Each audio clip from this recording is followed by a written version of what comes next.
seconds, sir. I think the recording is starting. Just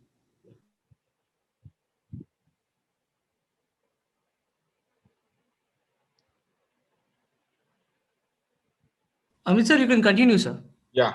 So no, because it is No, recording to the cloud, sir. So that indication has okay. come. So now the end, I will share some examples, some case studies, and how we have used this NPD process effectively. So before I get into this, first quickly I'll talk about the relevance of this course. I am assuming you are in year 1 and year 2 of your MBA course, and you are also doing marketing and some other business streams also. But more or less basic things would remain, that why we are doing this kind of practical induction, why this industry exposure is important. So let me tell you the inside perspective, what happens when you join an organization, because I have been in recruitment panel also many times. I have myself recruited many people for my team. So what happens when you join? So assuming you are given a letter, offer letter, and you join the organization. So what happens then? So first thing what will happen is that you go through a process of induction. If it is through campus, so then what happens? There are many students which comes from different campus. So maybe from AIMS, there are some 5-10 people. So there are other campuses also there. Depending on organization, they take some 10, 20, 15 students comprising from various institutes. They all go through the common induction process, which varies from a few days to a few weeks.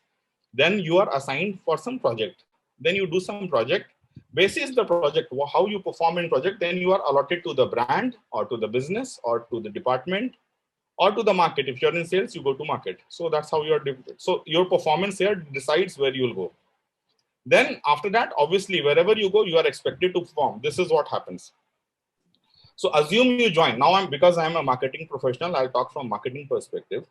So assume you join marketing company, which is planning to launch some new product. What is your understanding how it will happen? See, for example, first of all, when I'm speaking, or when I'm using the word consumer, don't think of something alien, that okay, somebody is consumer. Don't think like that. We all are consumers. We all buy things. We buy mobile phones, we buy pens, we buy tea, we buy sugar, whatever. We buy certain things at home. We buy cold drinks, we buy biscuits, we buy so many things. So we all are consumers. So when I'm talking of consumers, don't think of somebody as alien. Think of yourself as consumer, and then just try to correlate whatever I'm saying, whether it is right or wrong. So you as a consumer, you would have also seen that in the last one and a half year, almost every organization have launched something related to COVID. So a fabric brand would have launched a mask. Somebody is launching sanitizers or health booster, immunity booster. So many, you would have seen it yourself. So everybody is launching some kind of COVID related thing. So how that has happened? Because all the marketing professionals would have been working on launching something new which will meet the consumer requirement now. So then obviously NPD process is a continuous process in any organization, and more so in FMCG. So it's very important, and which is why I put this question, why we are doing this whole exercise. So now this is how I define NPD as. This is my definition. So the definition I have put as, and new product development is a value creation process. So you create value for the consumer by which an organization solves a consumer pain point. Now these two things are very important. Again, I am saying, think of yourself as consumer. When you buy anything, you want something. So you have basic requirement in which you want to solve that problem. So because you are not able to do it, for example, you want to buy an ice cream. Now you're not able to make ice cream at this moment. So you just quickly go to market and buy it. So you have a requirement and you can't do it at home. So you go and buy it. So that's how it is solving your problem. Now, the pain point, I have written the word major there. Major means, so we all as a consumer have some pain points. Something is minor, something is major. For example, I'll tell you, now though we don't get letters, the inland letters or envelopes. So when you receive a letter, a sealed letter, you have to open it. You need to cut open it. So there are envelope cutting scissors or knife available in market, but you don't find that as a major problem. If this letter, I will use the kitchen scissor, I use any kind of blade, I'll just cut it. So opening an envelope is not a big pain point for me, for which I will go to market and buy an envelope opening, what is that knife. I'll not buy that. So that's not a big pain. So if the pain is not, point I'm saying, the pain is not big enough, the consumer will not pay that much attention to that particular product category. I'm in the category only, I'm not in brand. That category itself would not be very interesting. But if the pain is big, then you will invest that much time. For example, when you buy a mobile phone, you just don't go randomly and pick something.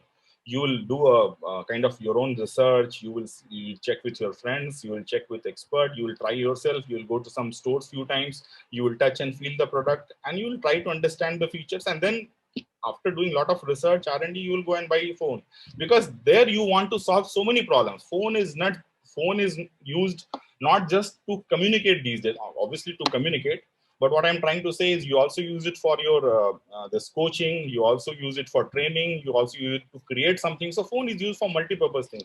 So that's why it is a bigger pain, and hence you spend more time. Profitability from the organization's perspective, because they won't do anything which is not profitable them. That is very obvious. And this one is also very important, which is within organization's vision, because I have myself worked on many projects which we had to, we at the beginning itself, it was moved out because it was not meeting the company's long-term vision. And also you would have read about many brands discontinuing certain products from their portfolio, including Apple had discontinued many things, because then it is not falling into their core vision. So if it is not falling, they'll remove. So that's how I have defined it. And now I'll take you through this NPD process. What's the purpose of NPD? So now in this section, I will talk about the benefit, the end benefit that you get, and then I'll come to the NPD part, why we do NPD.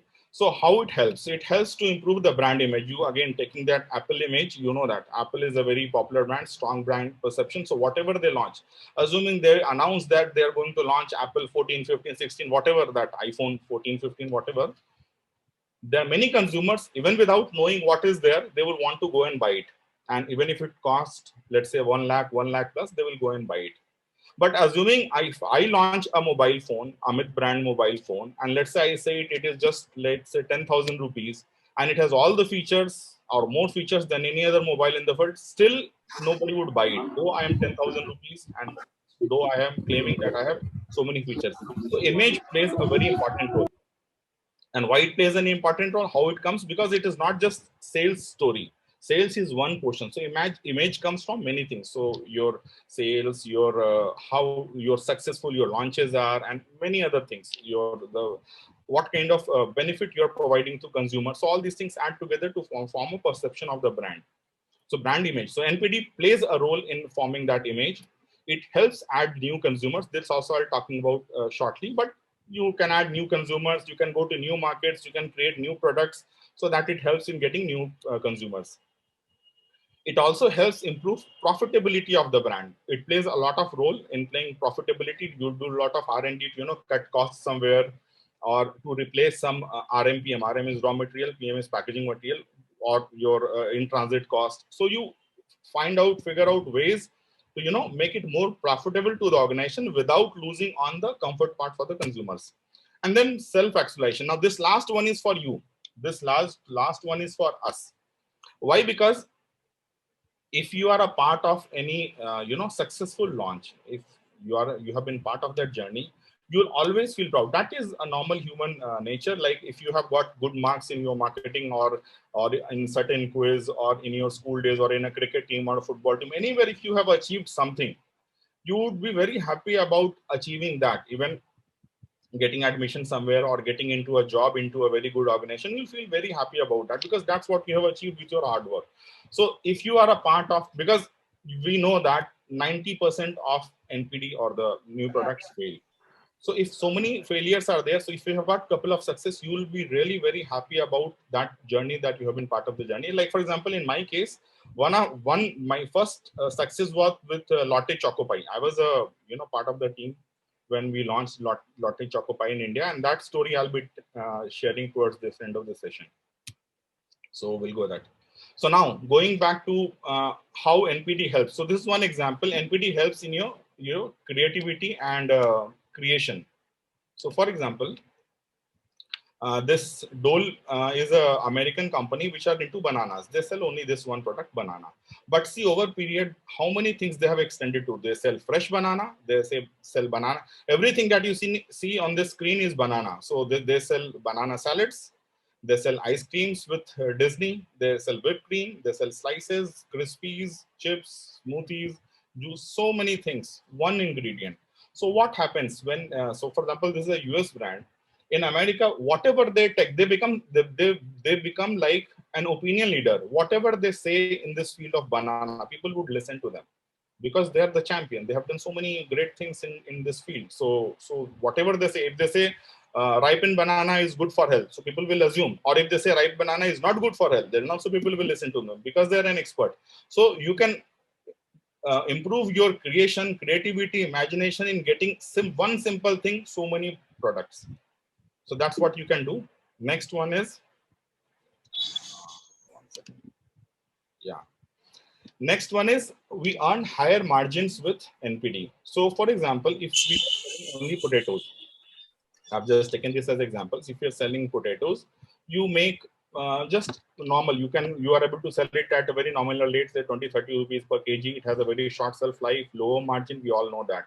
But the moment you use NPD and convert into a value-added product, this is what I was talking about, value addition. So when you value add and convert the same thing into a aloo tikki or something like that, then value-added potato has a very high selling rate. So from 20-30 shoots up to like 10 times 300 per kg. It has very long shelf life as compared to a few days. So it's now few months to 1.5 years. Then you have very high margin as compared to the. So you get all these benefits when you get into NPD, and this is actually good for the organization. So as much value addition you can do to the product, you get more. You get more margin.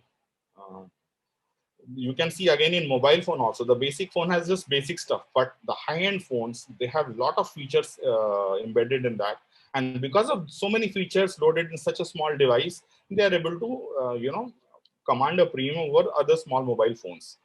So it helps. Yeah, another very important thing, this point, if you are paying attention, you should note it down and you should remember it. It's very, very important, and it is coming from my learning of some 20 years. I'm sharing it with you. It is very important, and I'll explain what it means.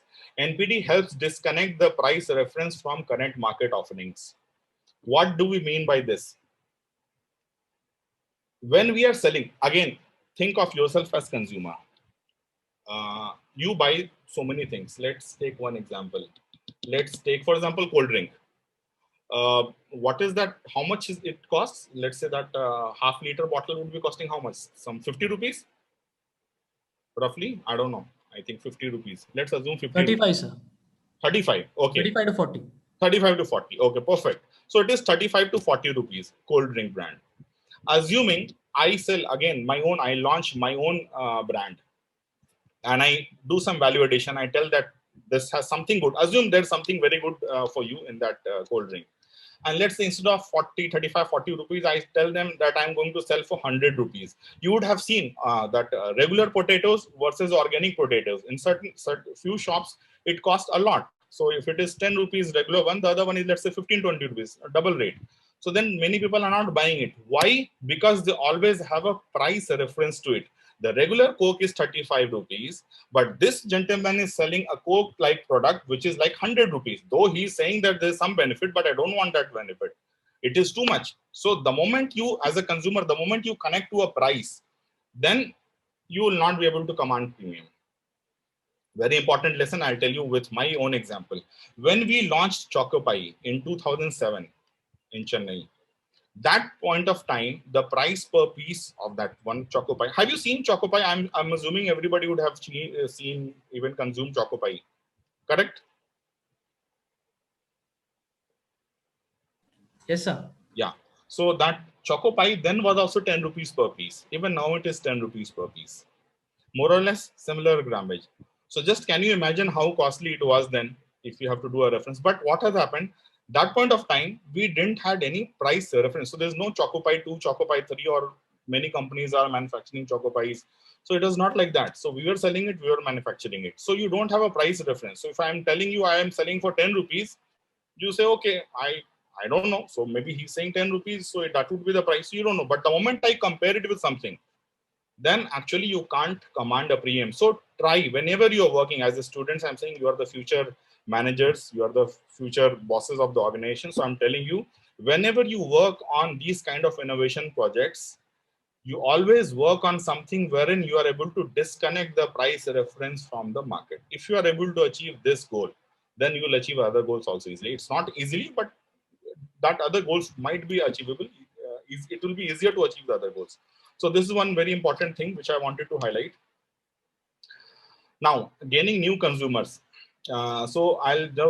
I'm trying to give examples from different fields, different perspectives, so that because I'm assuming we are from different background, and then it will help us understand it better. So let's take this dairy example. When this Operation Flood started getting, whenever you start anything, it is at the beginning it is only small. So they started with collecting milks from nearby farmers. So there was some collection, they procured milk, they sold milk. But as this momentum grew and the farmers from different places started to contribute, so the collection goes up. If you are dealing in any kind of if you are dealing with any kind of this commodity based products, that is one problem. Be it your edible oils, or that coconut oil, parachute kind of that coconut oil, or any pulses, rice, or milk, these kind of things where you're dealing in commodity, branded commodity. Then what happens? You are dependent a lot on procurement. So you buy from farmers. Now, we know this agri commodity is a very seasonal product, and it depends a lot on yield. So if the production is high, if the procurement is high, if the yield is high, then you are not able to sell, because consumption is more or less limited. The consumption side is limited. If you are getting more, you will not be able to sell more. And if you stop buying from them, if the farmers come to you with milk and you say, no, I have got enough milk for today, so maybe I'll not buy it today. But his thing will be wasted. So he will not trust you. The moment they lose trust, they will not come tomorrow also. So then you lose. When you need them, so then you lose them. So how do you solve this problem? So this is how we do. But that one I will explain in the next one. But let me begin with gaining new consumers. So it started with milk. Now, assuming milk is consumed in a family by, let's say, by a kid, the children consume 80% of milk, and then remaining 20% is consumed by other and tea. But the moment you get into milk variants, like earlier we had only milk, now you have milk plus curd plus some milk formats, then other products, then you are adding new consumers, because let's say milk format, ice cream, consumer is different from a milk, a very small baby, an infant baby would be consuming milk, but not ice cream. But the moment you get ice cream, youth are, let's say, consuming more of ice cream. Somebody is consuming curd, somebody is using some other product. So what is happening within the household? One is number of people consuming the same product or the derivative of same product is high. And the second thing is the consumption per person also. Like this, your mother is consuming little bit of milk also. Now the mother is consuming little bit of curd also. Hello? Hello? Any problem? Am I audible? You're audible, sir. Oh no, in between some noise came, so I thought, okay. So then what is happening? So the my mother is consuming milk also a little bit. Now she's consuming more of curd, some other formats. So the same person is consuming more products. So consumption goes up within, I'm talking about within the household. And obviously when the moment you are increasing these formats, you are getting into new households also. So then first stage was only milk. Then we got into milk products. Then the next stage is, I would request others to, kind of put your mic on mute, because I'm also getting distracted. I don't know whether I'm saying something else is happening. So I'll just request if you can, please put yourself on mute, everyone. And then we can have this Q&A session towards the end. Thank you. So now within milk, we have full cream, toned milk, double toned, skimmed, cow, buffalo, and things like that. Things are getting added up. Every single line is adding or recruiting new consumers or new consumption. Similarly in curd, earlier we had one curd, then we have now the pouch curd, the what is that in the jar, and different formats of curd. Within that, you have less fat, high fat curds. Then you have lassi, then you have within you have masala. So actually they are adding so many lines. Milk products, so many things. we have milk powder, ESL, extra shelf life milk, then we have Tetra Pak, we have condensed milk and things like that. Within products, we have ghee, ice cream, sweets. So you're getting the point because I have to rush through so many slides. So we are able to add or gain new consumers here.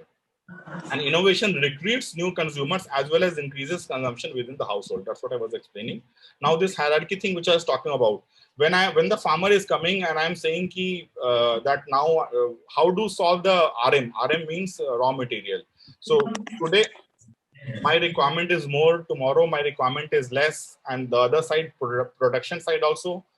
Today they are able to produce more, some days they are able to procure less. So how do you solve this balance? So how it happens, we have a kind of a virtual hierarchy. Don't take it by word that this is it happens like this, but just to make this point clear, we normally have a hierarchical process. So if I get only less milk, if my supply is less, my first priority is, topmost priority is milk, because obviously milk is a very essential commodity.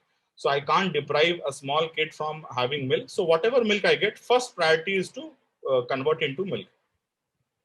Then the second one, if I have some excess, I will then convert into curd and ice cream. Again and again, I'm saying this is not in that order. I'm just trying to make a point how it happens.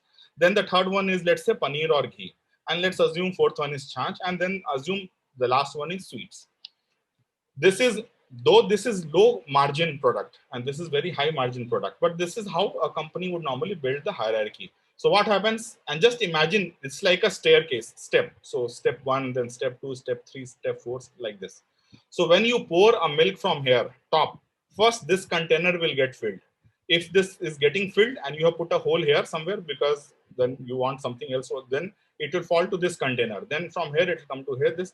So what happens the moment there is a scarcity of milk? So this guy will get least. And you would have seen sometimes like Amul is producing that gulab jamun, rasgulla, Mother Dairy is also producing sweets, various sweets. So what happens when they are when they don't have the RM, when there's scarcity, especially during summers like this time normally the yield is less. So during this time, you will find less of these products, but more of this. But during Diwali and winters, when the procurement is higher, you will find everything right till there, because now they are able to source more. So is this point clear? So this is how we try to balance this out: off season, on season, high yield, low yield, that we try to balance through this. So this is value addition hierarchy can help solve problems, this kind of problems, especially agri commodity. Another benefit of NPD to help refresh or retain consumers. So how do we do it? We all consume, let's say, Kurkure brand. I'm sure you would have consumed that. So now the question is, why do they have different flavors and formats? If you see this side, this is all different flavors. This is the basic one. Then they have chili chatkara, some green chutney and XYZ, but everything is Kurkure here. So different flavors. This side, different formats. Now there's a masala munch, then they have triangles, then something else, puffcorn and all things like that. So what happens? We as a consumer, we all know that you have a liking for, let's say, some kind of product. Let's assume you like Maaza. So mostly when you have to take some beverage, assume you take Maaza only. But once in a while, you also get bored and you feel, okay, I have had enough of Maaza. Now I want to try something else. And then you buy something else. Let's say you buy Nimbu Shikanji. What is happening?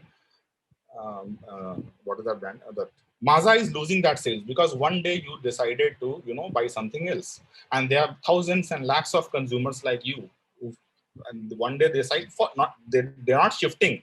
They're not moving away from Maaza. They just want to try it for some time. But for some time, the brand is losing the sales. So what they do, they have different formats available.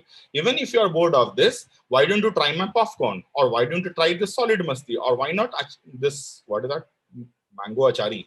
Or never. So they have different formats. You will see similar thing in HUL, Hindustan Unilever's. You will see that your soaps and detergents, they have so many options.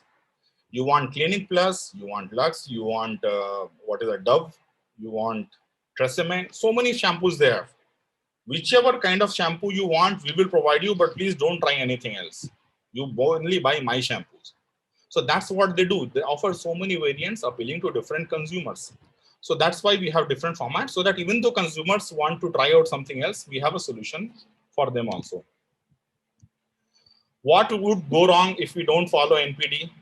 So first thing is, there are many examples we have seen in past that they are dead, like they don't exist anymore, or they are almost at the point of extinction. Like there are many television brands. If you do Google, you'll find many television brands were there earlier, Konark, and so many brands were there. Now it's not available, those televisions. HMT watches was available, then Hindustan Motors. There's so many more examples you'll see. So if you don't innovate, you are not relevant, then you don't exist.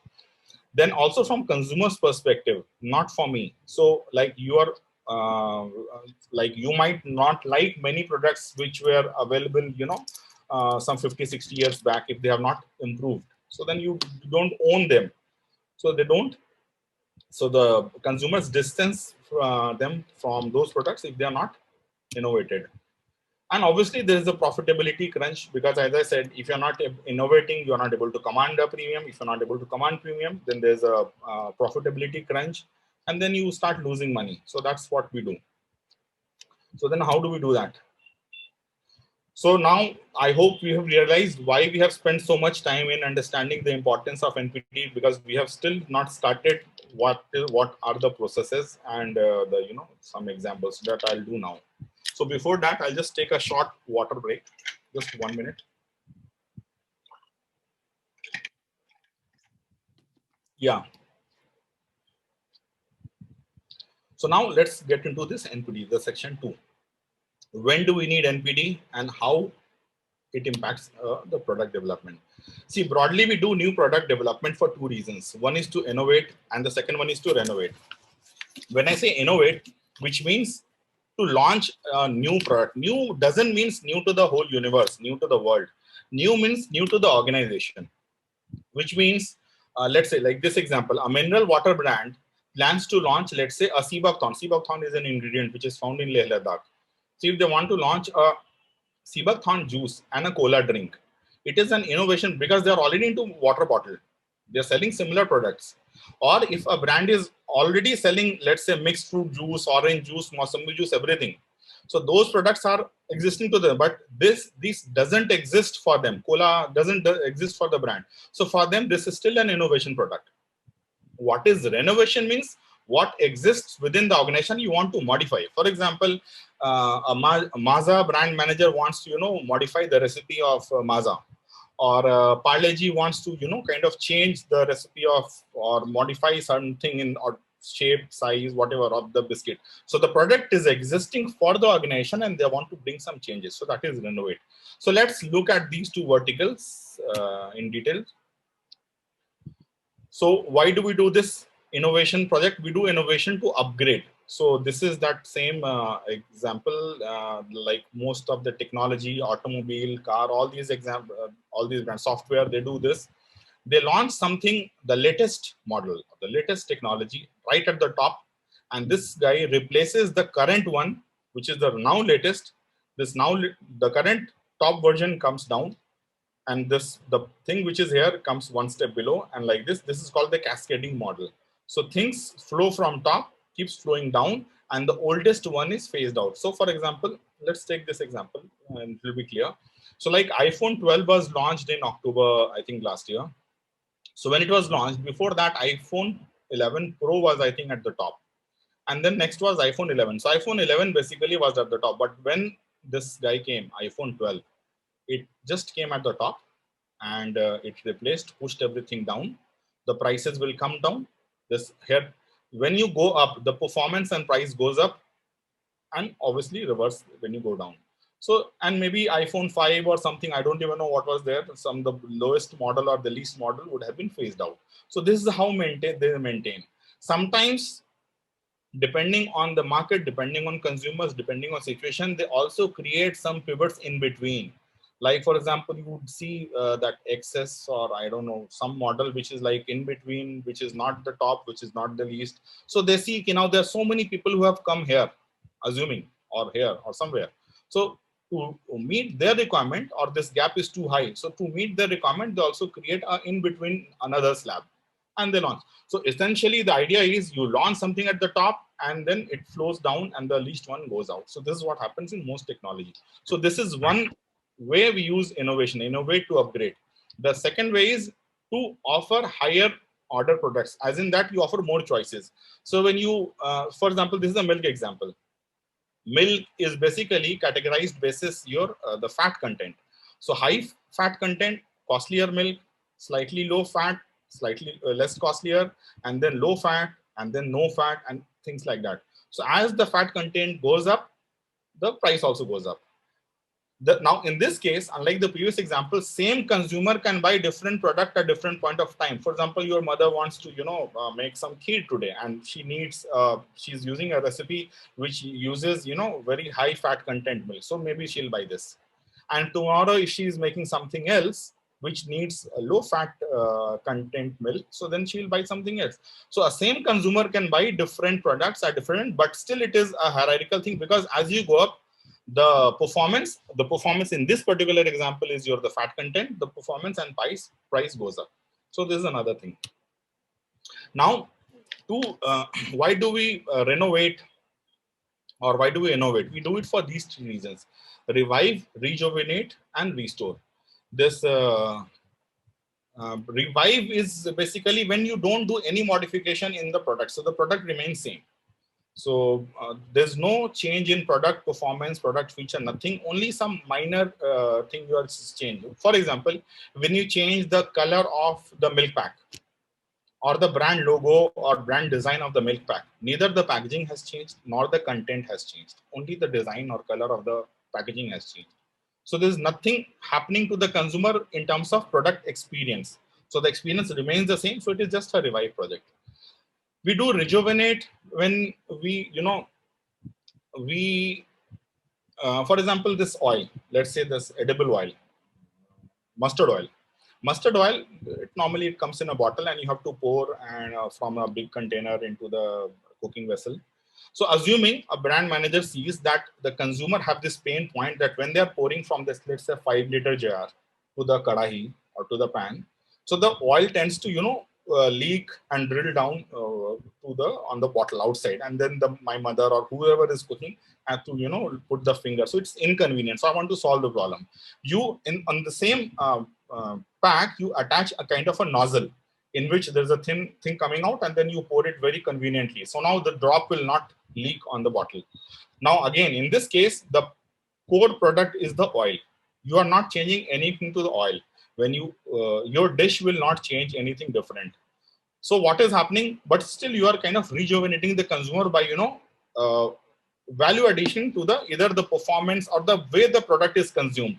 Sometimes you'll see the toothbrush brand will give some kind of a stand or some holder or something to keep it properly. So those are not affecting the performance of the product, but helping you use that particular product or helping you consume the product. So those are basically rejuvenate products. Then we have restored products. So restored means, for example, like take for example that Tetra Pak juices, that 1-liter juice that you see in market.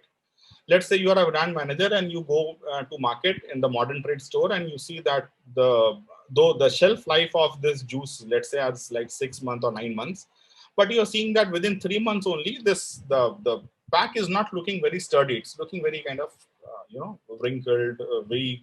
It's not able to stand properly. The content is good, but the pack you want the pack to look sturdy. So you renovate the packaging, as in the packaging definition. So when you improve on the packaging profile, now to make it more sturdier. So that is restoring. You are finding some small problem, restoring it back to the normal. So that is it. So this is how we do the renovative projects. So just a quick recap. Why do we do this? We do it for internal reasons. We do it for external reasons. Internal reasons includes profitability, financial, RM constraint, change in manufacturing process, factory, so all these things. So profitability, I have already explained, like how you improve the margin. You want to change some raw material from A to B because you're not able to get something or it's become costly.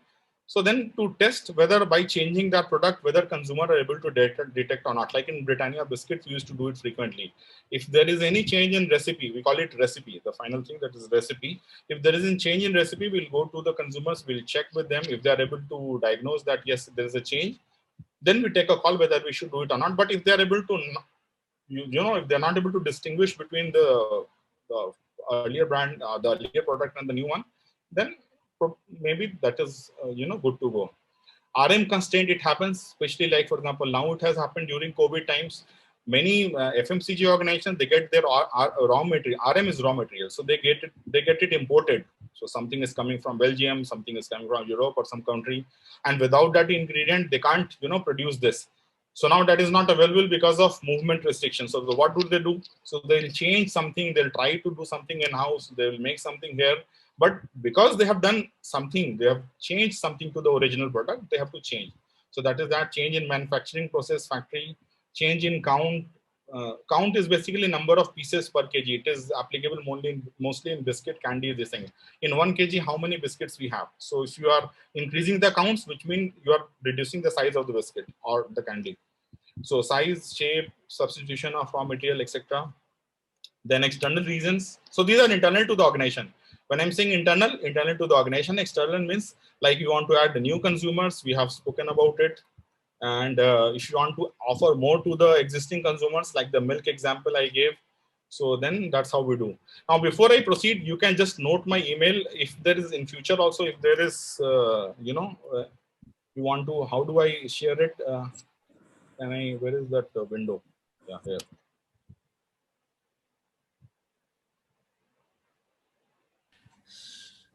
Sir, I suggest you can put in the chat box, sir. Where is the chat box? I'm looking at that only.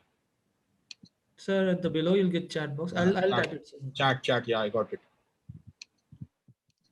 So in future also, if you have any doubt or any problem, you can.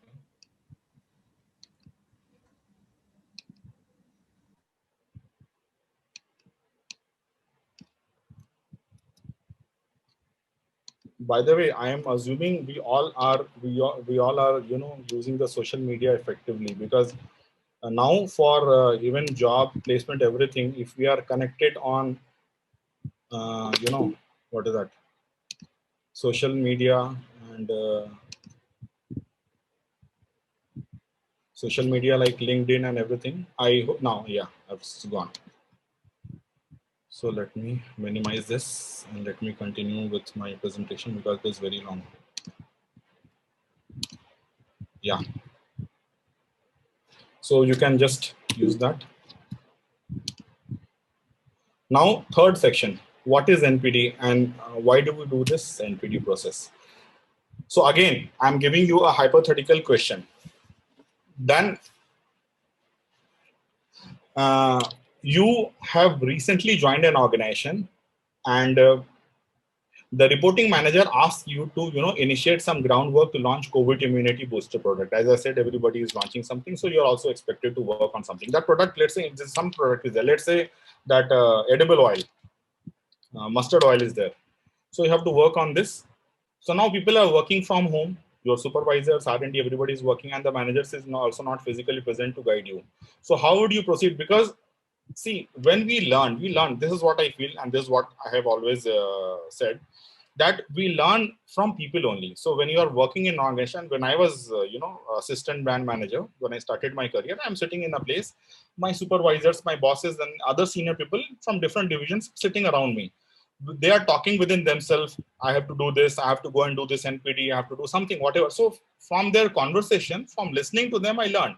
Even at home, when you're seeing your father, your mother, your brother, sister, your relatives around you doing something, say some problem, and they're trying to solve that problem. So you learn from them. You learn from their experience. This is how they do. So, but assuming you are put, within your house, you are just enclosed in a room. You're not allowed to meet anyone. So then how will you learn? So that's what is the impact which is happening. And that's why I was saying that AIMS is doing a great thing, kind of getting this industry exposure, because that's how you learn. So I will tell you how we will do this. So now you are asked to follow this. So I'll tell you what is the process, because now you are asking to do, what will you do today? What is the first step to do this NPD? From where will you begin? So theory is over now. I'll tell you, I'll try and help you from where to do. We have to always begin with consumer. Remember, a marketer's job is to solve a consumer's problem. I have spoken about it in the first slide. So you are helping them to delight. How better you solve their problem, the better is the performance in market. Again, Apple example, they solve this problem better, and hence they are able to command a premium, and they are perceived better by the consumers. So briefly, I'll tell you what are the steps. The first step is, this is NPD process, the core NPD process. The first thing is we have to generate an idea and validate the idea. This has got series of steps. The first step I will be talking in detail today. So first step is to get the idea. Now, if I ask you any product you are handling, because of lack of time, I'm not asking you anything, but assume I'm asking you and you answer it to yourself. Anyway, I'll be giving these answers. So how will you generate an idea? Idea doesn't, let's take for example anything. Let's take biscuit only for example.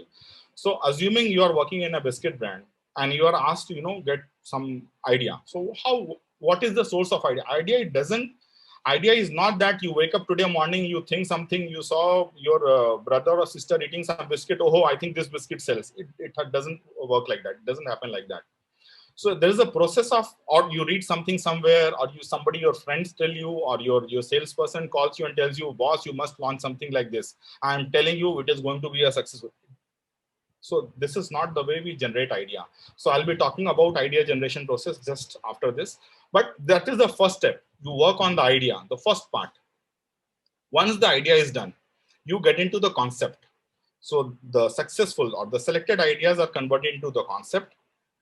The concept is more a refined version of idea, and then you develop various concepts around the winning idea, and then take those concepts to consumers, and then from the winning concept you develop the prototype. Prototype is basically the mock-up.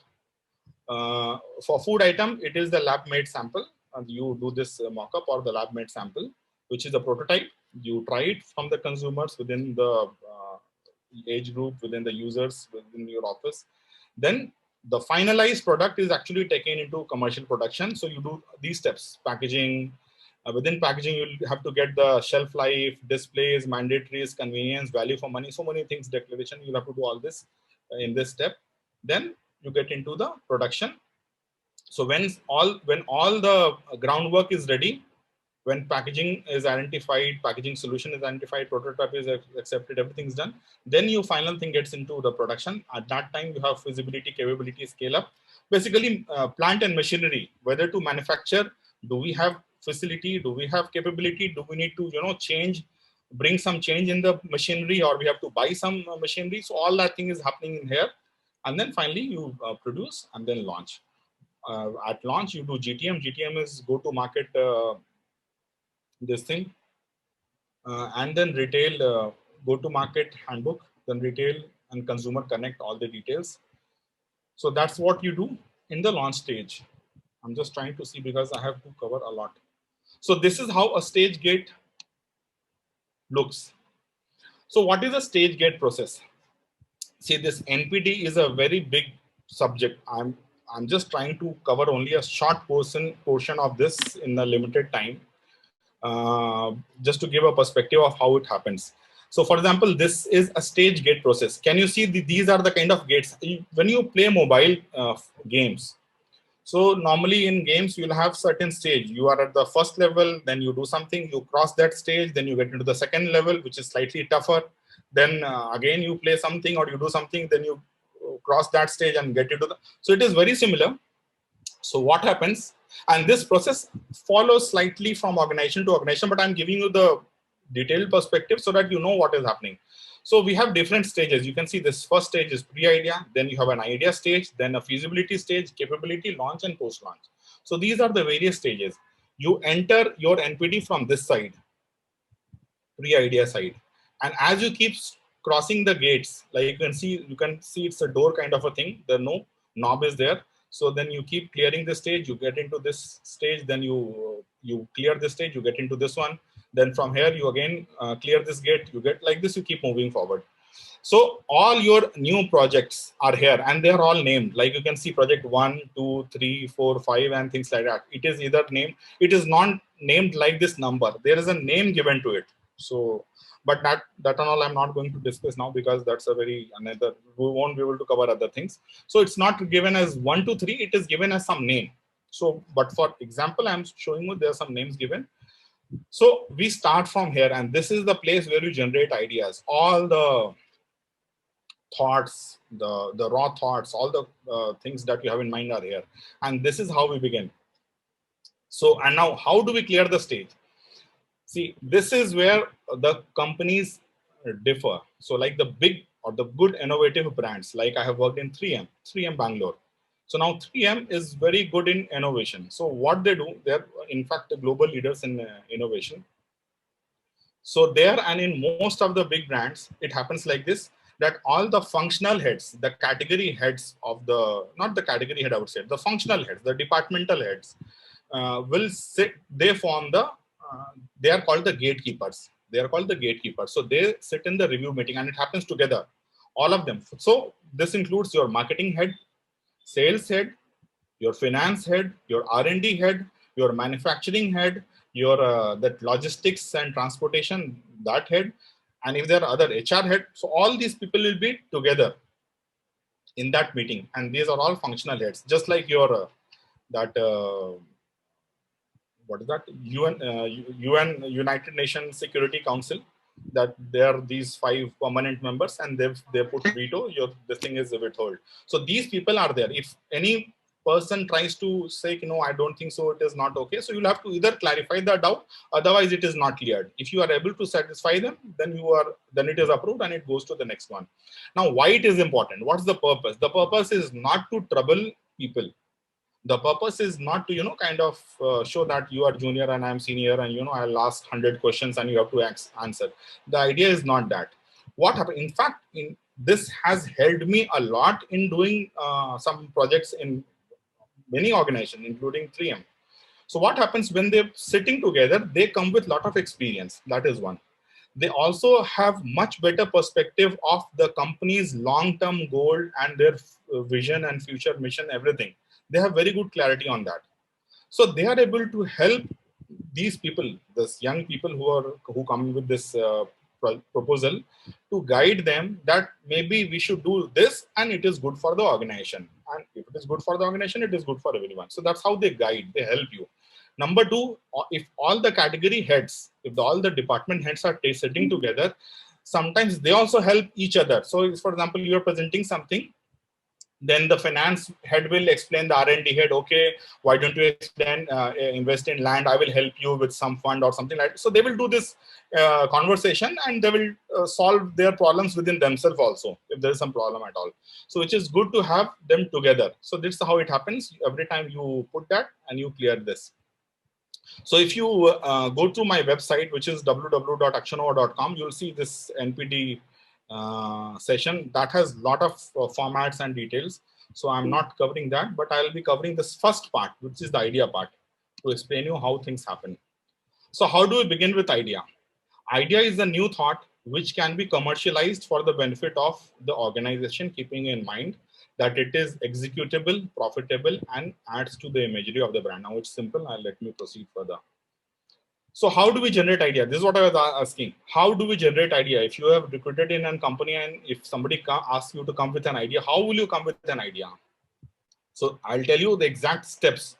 You have to use these steps to, generate idea. It's a very scientific process of generating idea. It's not random process. So first step 1. Recollect all pain points or gaps. So for example, in our case, you have either yourself consumed certain biscuit, or you have spoken to sales team, or you have met some consumer, or whatever you have done, some Google, whatever you have done, you have got some thought in your mind, whether good as in whether it is very, very concrete or it is very vague, but you have got some point. First step is write all the pain points that you are coming without removing anything. So whether it is gap in existing product or packaging that is coming to your mind, or any consumer which they have said that is a pain point, or any changes in law or technology, because of this also we have to do NPD process, or any feedback which comes from the sales, trade, channel, anywhere. Put all the points and just put everything together first. At first step, we don't filter anything, just get all the ideas, all thoughts. It's not idea, it's only thoughts. Recollect all the feedback received pertaining to this. That's step number 1. Step number 2, convert every gap, that the thing that we discussed, whatever is the pain point, into as least words as possible, just as possible, maybe one word. And now I'll be continuing with this Apple example, the iPhone example. Assuming you are working on mobile phone, this whole process is for mobile phone. Assuming customer, when you have spoken to consumer or your relatives who are using mobile phone for so many years, and they say this battery is getting discharged in every 4 hours. See, when you are talking to consumers, they will only tell you what is happening to them. They will not, crystallize their words and give you your solution in your easy to understand way. You will have to learn the art of, doing consumer interactions and learning from consumers, because they will not say, they will not come and say, I think I want this. I have done so many consumer interactions in rural area and in market area for commodity, for, niche products. They never come and tell you that we want this. They may say something, whatever is pending. Even if they are coming, they will come and tell you what is pending today. For example, today there's some problem. Let's say my phone fell down and the screen broke. So if you ask me today, I will tell you, oh, the screen should be very robust because it breaks the moment it falls. But that might not be the regular or repetitive problem, because you spoke to me now and this is the problem I was facing today. So I'll say this. Assuming I was doing for biscuit and I have consumed a biscuit after, let's say, some rasgulla sweet. So I felt that the sweetness was less in that particular biscuit brand. So then if you call me, sir, what do you like for biscuit suggestion? I'll say the sweetness is very less, boss. Today only I had after rasgulla, the sweetness was not coming.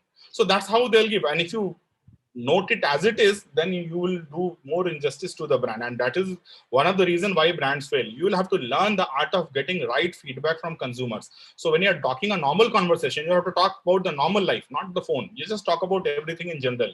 What do you do? What do you do in the day? What do you like? What do you dislike? And in that conversation, bring this. The moment you're talking about your subject, like this mobile phone, for example, they will tell you what is that they normally don't like. So this battery gets discharged every 4 hours, and I have to, look for this charger. So then the point is, this is what is their feedback, and you have to convert into minimum words, which is what I was saying, longer. So they are expecting longer battery life. Another point is, it takes a lot of time to charge the mobile. So this is the pain point consumers are saying. Convert into a fewer words like they want, and convert into their benefit. So this is the problem, this is the benefit. They want longer battery life, they want fast charging.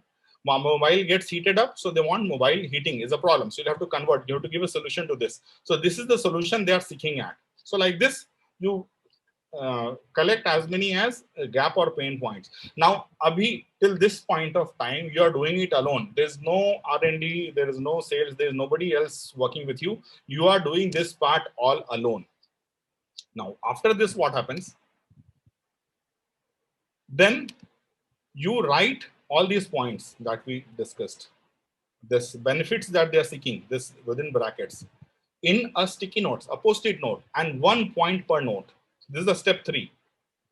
1 point per note. So in one post-it note, I say longer battery life. This is what they said, longer battery life. So you write it on one post-it note. The other one was fast charging. The other one is mobile heating up. So like that, you add all these points that they have said. So you put all the points which they mentioned. So they want longer battery life. They want fast charging. They want a solution for mobile heating up. They want dual SIM maybe. They want a radio wave also, and short to wave radio wave in the mobile phone. There's no radio. They want preloaded with a movie and some gaming app. So these are the things that they're expecting. Now you've got all the random points in as few words as possible, and they are all unrelated points. They're all distinct points. So you write it. Now till this point, you're doing everything alone. Please remember again and again. Now after this, you invite others. Other means don't call the entire public or the entire society. You have to call only those people who are working core in that particular brand or in that particular product, even in the same organization. For example, when I was working in Mother Dairy, for example, in Mother Dairy, we have Dhara oil also, we have your milk also, we have your Safal frozen peas also. So if I'm working on peas, I will call those people who are working on frozen peas only, not the people who are working on milk. So call those people. When I'm saying on peas, everyone, which means R&D who is working on frozen peas, your sales who is working on frozen peas, your other people who are working on frozen peas, everyone who is related to frozen peas, I'll call only them. And then I'll repeat this process which we did. the initial process. So do the process again with them. And now one more thing here. This process also is individual. So they are sitting here. They are not supposed to sit in group and talk and discuss and, write it. They are supposed to do it without talking. They can do it at home and come, but better if they do it here. But they have to do it individually. No talking, no group work here, individual. Then after that, what happens? Next, step 5. Then after this, the group work begins. Then what you do, you club all the thought into evident groups. First of all, even before this step, maybe I should say 4.5. This was step 4. Then maybe step 4.5. What we do, all the post-it notes that we have, we collect only the unique post-it notes. For example, I had said, let's say longer battery life. So for example, I mentioned, I got this feedback from consumer and I had mentioned longer battery life. Some salesperson has also got the similar feedback, longer battery life. So he has also written the same thing. So because both are same, we will keep only one. So what I'm trying to say, it is not the number of times it is repeated. Assuming there are 100 people who have said this point and only 2 people said this point, that doesn't mean this becomes a winning idea and this is a losing. No, it's not like that. You have to take only unique ideas. The function of this step, the idea behind this step is to get more and more newer ideas, not to filter idea. Filtration will come later on. We have not reached that stage.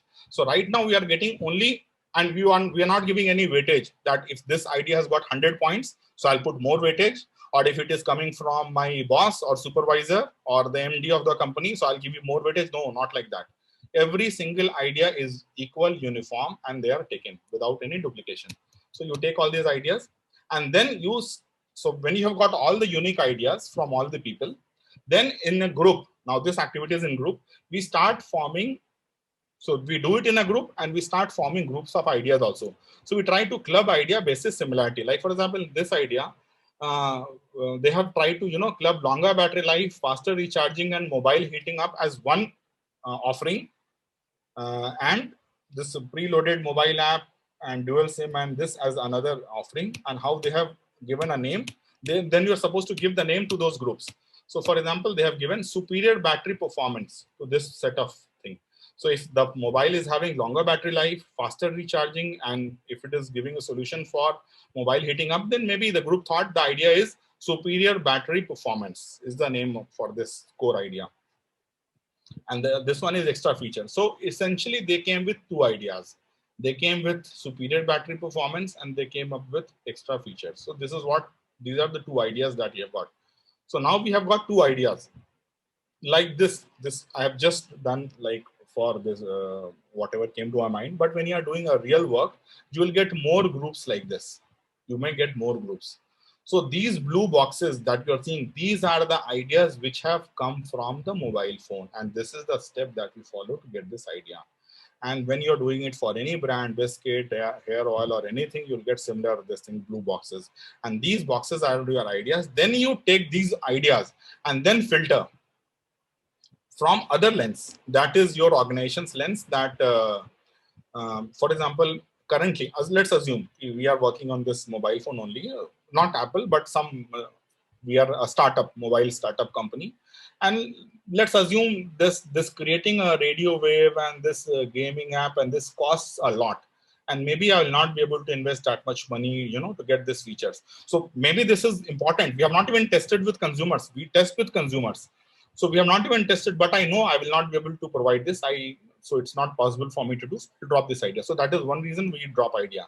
Other reason is we take all these ideas to consumers. We test with them. Okay, between these 2 ideas, and there will be more. Let's say there are 5-6 ideas. Within 5 ideas, which you think is, which you think if I have to choose only one, which is the one which you will choose. So maybe they'll choose something. So whatever they choose across cities, you'll have to do it at different places, amongst different groups. Whichever is the winning idea, that becomes, so you get a ranking of ideas. The first idea is this, second idea is this, third is this one, fourth is this, like this. So that's how you get, and then you also do this filtering, and then which are acceptable and feasible are accepted. So that's how you get the idea. Now this whole work, what I was talking about, how you did, is presented in the stage gate. The idea gate I was talking about. So you present everything in the stage gate, and then basis the discussion with the management, you select certain ideas, and then they say, okay, if they are happy with your performance, if they are satisfied with your performance, so then they will, clear it, and then you can proceed. So now, why I was giving all this, assume you join any organization, and assume the organization is even not following these steps. But if you come up with something like this, you don't even, they will tell you go and do something. But when you come and present your ideas in this form, when you come and present your thoughts in a structured form, then even those people or your supervisors would appreciate your work a lot. They will say, yes, I think these guys who have come from AIMS IBS school, they have done a fantastic job. They have explained me logically why this idea is correct, not that we are debating in the room. And it also shows that they have taken so much of effort, time, and energy to, get this. It's not that they just went down the staircase and just talked to some 5 people and they came up and saying these are the ideas. They have taken some effort to do that. So that's what will make a difference. Remember, you have to make a difference because you will be sitting with competitions. As I said, when, for example, in Mother Dairy, we normally recruit like say 20-30 people every year. So if you have 20-30 people, you are amongst that 20-30. First of all, selection is one problem. If you got in the organization, then you are among that 30 people. So and within that 30, maybe 5 is from your batch or your school, another 5 is from some different college. So you have to show your performance, you are doing a better job, because there it is how much you can own or take responsibility. If you are able to do that, you'll get more assignments. If you get more assignment, you will be trusted more into the organization, and then obviously your career growth and everything, salary growth is linked to all this thing. So this is what was I was talking about, that IBS is doing a great job, that if they are getting these kind of ideas to you, and if you use these ideas in organization, you will definitely do better than others. So this I have explained. Now coming to the concept part, briefly I'll explain you the concept also. So far we have done only idea. As I said, idea is the first part. Now you have to do the concept. Second is your concept. What is the concept? Concept is detailing of the idea which consumers can clearly visualize and understand its usage and benefit, and then give their opinion. So for example, when you're talking about superior battery performance, they will not know what is this battery. So you'll have to explain what you're going to do. So in concept, I will take some other concepts to explain. See, I'm taking different examples from different industry, to make things clearer from different perspective. So let's say we do a hair oil. Yeah. So non-food item. So nourishing hair oil. So this is how you do a concept. Sorry. So first, this is not written. The brand name and logo is never mentioned. Whenever you're doing a concept or any time you're doing consumer research, initial stages, never ever, whenever you are finding a consumer, never tell the brand name, company name, anything related to the company or the organization or the brand or anything. The reason is, you are also a consumer. The moment we ask you, assuming I am from the company and you are the consumer, if I ask you anything about, let's say, your favorite, assuming you like Mazda. So the moment I tell you I'm from Mazda and I want a feedback, so then these are the company guys, your feedback would be, what is that? It will be biased. If you like me, if yesterday you had a party and you enjoyed Mazda, you will tell all good things about me.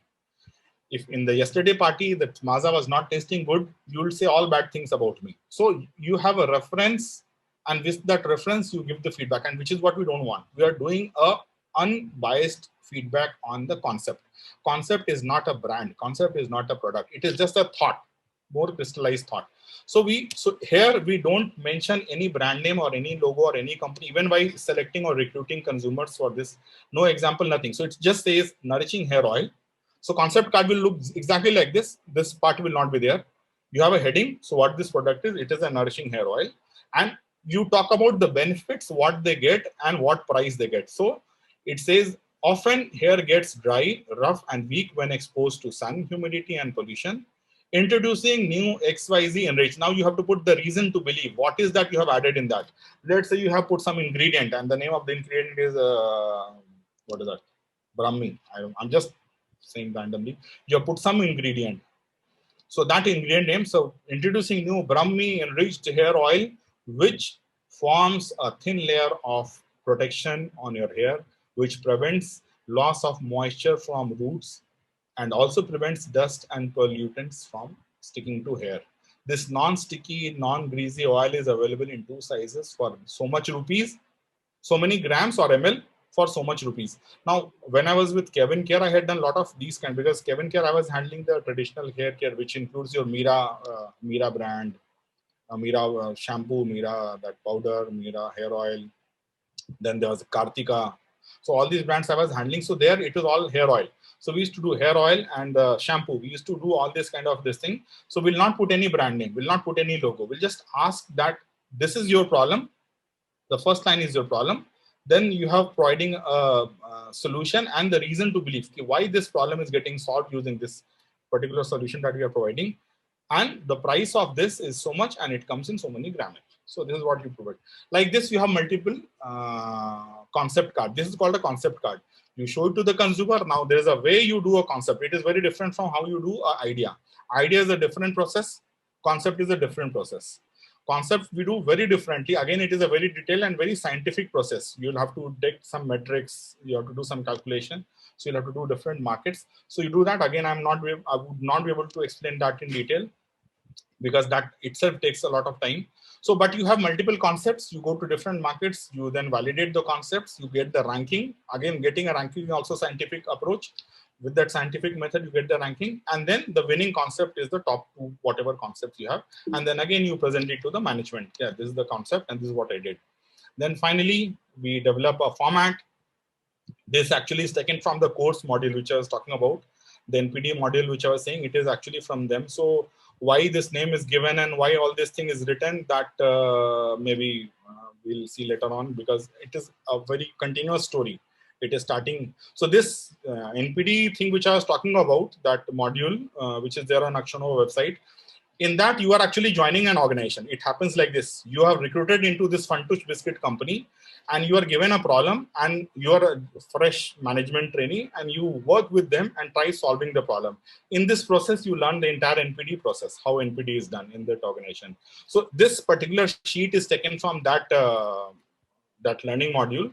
So which is why this, all this explanation is given there, but this is how it happens. Briefly, NPD format is 1 page. Why it is coming in 2 pages? Because we have the signing authorities coming on the next page. You can't have a plain signature on next sheet. So it has to be a running sheet, which is why we had to make it running to 2 sheets. Otherwise, when you are writing it alone, you have to practice to make so much in-depth information just in 1 sheet. For example, there's a project name here, category name, brand name. Then what is the product category name that is given here? Which are the flavors you are going to launch? What is the pack size of this product? What is the product description is given here? It is the crunchy. It is that roll, cream roll that you have. It is that kind of a product. So it is a crunchy roll with center fielding this. This is the shape. This is the count, number of pieces per kg, so much. How many SKUs, shelf life, primary pack, secondary pack, master carton, then volumes, L+3. L is the launch month. When you are going to launch this month, what is my volume? 100 metric tons. Then the next 3 months, I am doing month 1 is 150 metric ton, like this. What is the market priority? How much you are going to allocate to which market? So market A, the town A will get 30% of this allocation. Then D will get so much. Like this, you make all this plan. Then any other inputs that you also put. You have some promotional material or anything that also you mention. And then it is signed. So this is kind of an NPD brief. Just to give you, this is the product. This is the product, and this is getting packed. In this case study, NPD case study, which I was talking about, this is the product which is getting developed in that module, Fantush. Now, so this is how you clear the stage, and then when you have cleared that stage, you move to the next one. Then also we have, while preparing that NPD document, we also prepare something like this. This sheet is actually the Gantt chart. Or you can also use it MS project. But in most of the organization, we just use it through Excel, and that is very easy because you can share it with other department also. Not everyone in this company would be, using a MS project. So this is a very simple way. You can see the months here. So June, weeks, week 1, week 2, week 3, week 4. Then July, all 4 weeks like this. All the weeks and months are here. Then here you can see now this is a very long document because it is not fitting into this short screen. I've just cut those elements. So you can see the broadheads, product related activity. These are the activities and these are the broadheads. So product and the activities financials and the activities, packaging and the activities, manufacturing and packaging. In everything, there are more line items, but because it is not fitting in this screen, I've just cut it short so that, you will see it. So you put the elements like concept finalization, who will be doing? Again, this sheet is taken from that same NPT learning module. So in that, because you have joined the organization, so you are doing it. So it is why it is written there. You are doing this concept. Then James is another person in this organization. In that module, there's another person, James, who is doing the NPT charter. The boss, the super boss is Mary. This girl is doing the CFT. CFT is cross-function team. So when you're doing NPT, you have to interact with so many different teams, your R&D team and all that. So she's doing this part. Then prototype. So everything is written here, and you can see when it is supposed to happen. So for example, in week 1 of June, these two steps should have happened. Week 2 of June, this will happen. Week 3, this will happen. 4, this will happen, like this. And you can see linkage also. Unless this happens, maybe something else can't happen. Yeah, like this. You can't work on the packaging brief unless you have got the packaging format right. If this is only not ready, the tentative shape of the pack, how can you work on the packaging formats? So unless this part is done, this part can't start. So there's a linkage also there. So this is how you do. So then what happens, you are able to see if everything is smooth, you would be able to launch that particular product in market in week 4 of November. So somewhere like this. So week 1 of November, on maybe a week before, billing to distributor will start. Price updation and all will happen, distributor meet will happen, then you'll start market launch and billing to the retailers, and then in market availability from, let's say, November, December times, you'll have this product in markets. So that's how you plan. Then you also review it. When I used to review, there's a different way of reviewing. I used to put red, like this is green, all green blocks are my plan. Whenever I used to review, and if it is delayed for some reason, then I used to put red blocks there. So don't change this plan, but keep making red so that you know what you have hit, what you have missed, and something like that. So these are some tools. These are some formats that we use. There are many more formats. So like that we use. Coming to the pricing strategy. Again, very briefly, in one slide, I'm telling you, you'll have to just measure the benefits versus the price. If the benefit outrates the price, then actually you can price it. Whenever you're pricing, the consumer should feel I'm getting more benefit than the price I'm paying. That's the essence thing. For this also, there are various research you can do, specialized research, or you can also do, if you have some experience or you know that this is what happens, then you can do it. But essentially, consumers should feel that by paying 10 rupees in a biscuit pack, I'm getting more benefit, then they'll buy. So GTM, go to market, that is a document that you prepare just before launch. This document talks about these 4 things. What is the brand story? Whatever we have discussed so far, what is the uniqueness about this brand? Why this brand is unique? What is the product information? What features, benefits, which are the SKUs, MRP, because this document is shared with sales team. When you are going to sales, when you are going to launch the product, you'll have to share the information to the sales team and to the distributors, to the channel, everyone. So this document is done. In this features, benefit, advantage, then SKU, MRP, usage, pack size, everything is given. That is one part, brand story. Then your activity is what you are going to do during the launch. So you are going to have a retailers and consumers connect. You are going to do some channel margin, what is their scheme, consumer promotion. Now, this also is very important subject. This is where, again, when I was working with my team, this is one place I have seen many youngsters have very poor knowledge or very weak understanding. So when you're working a retailer or a distributor scheme, how will you work a scheme? Doesn't mean that every time you come and say, okay, give me 20+1. We have to know why you are doing this distributor scheme. You need to know why the scheme is done. There are different kind of schemes. Whether you are giving a price discount, whether you are giving a item free. Item free also, there are 2 item free. One is that your own products. Buy 12 pieces of shampoo and 1 piece of shampoo is free. That is your in-house product.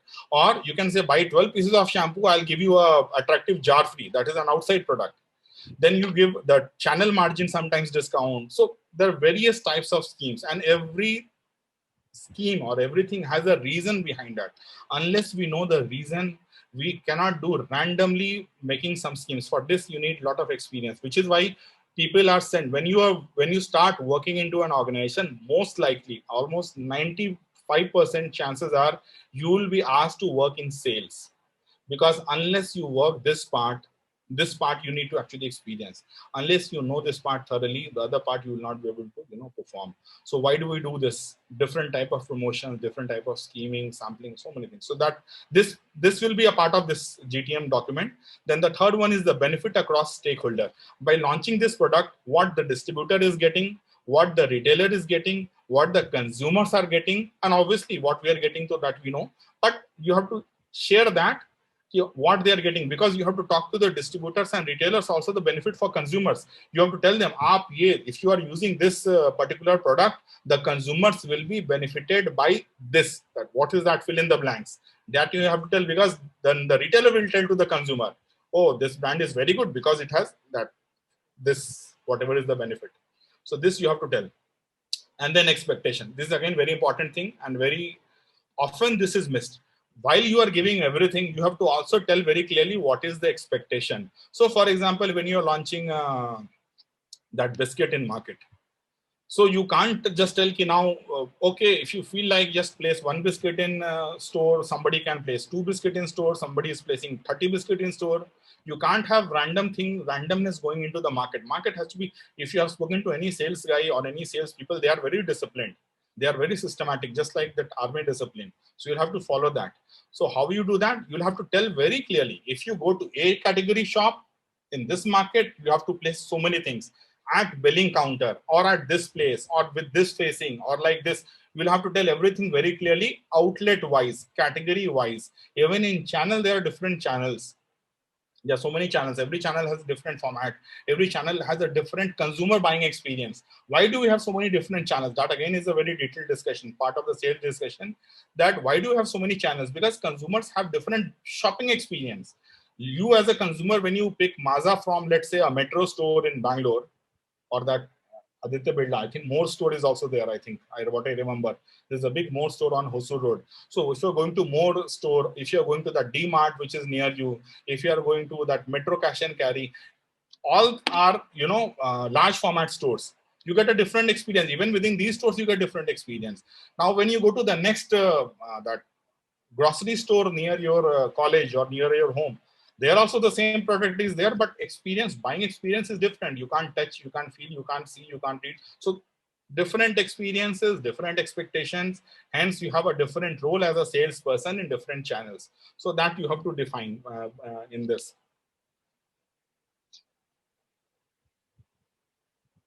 Oh, I have still a lot to go. So NPD framework. See, this example I'll tell you in Chocopie also what has happened. So what happens when you do all this step? You do concept, test, analysis, check, positioning, selling, and then you launch. When you put it into market, you get some feedback, you correct that feedback, you get first version. Again, you follow the same process. And this is what I have done with Chocopie, and I'll tell you how just shortly. Again, you get into the second one. Again, you improvise a product. But every time you relaunch, it goes up, one level up. Then again, you get some feedback. Again, you modify the product. Again, you take it again, third. Like this, you keep circling till you get perfection. And that's when you get a perfect product. People don't follow this also. They just do one time. It is not working, throw it. And then product is failure. Who has decided the product is failure? We have only decided. If you don't follow this, at this point, you will say, oh, it's not working. Chocopie was not working when we have launched. I'll just share, I think, just 1 or 2 slides more. So this is how we put the NPD calendar for different projects. I'm just skipping because I think we're running way behind the time. Application examples. Now, this is what Chocopie thing was talking about. We had done trial generation. So way back in 2007, when we launched the Chocopie,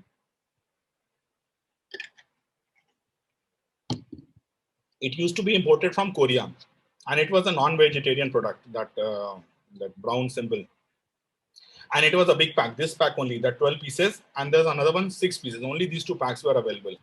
So when we imported from Korea, and then we had to sell. See, before that, Lotte had acquired Paris Confectionery Limited. PCL is a brand which was a part of Murugappa Group. Very good organization. So, so what has happened? They had acquired this because they wanted to introduce their products in market, Lotte. Now, you know it very well. You are also in South. I'm assuming most of you are from South only. So you know it, that Murugappa's group is very strong in southern market. They're very good stronghold. Then they were selling only 50 paisa category. When I was there, 2000 maybe 6 7. So then I think 95% of the portfolio, the confectionery, was 50 paisa. We had Coffee Bite, Lacto King, Caramel, Soft Spot. Soft Spot was I think 25 paisa then. Then all the brands were 50 paisa. So that is first. And second thing was, it was very strong in South market. Now when we launched this very quickly, I'm just trying to rush things because there's still a lot to cover. So when we launched this Choco Pie in market, so it was imported from Korea, and the MRP was here on this pack, and also there was a brown because it was a non-veg product.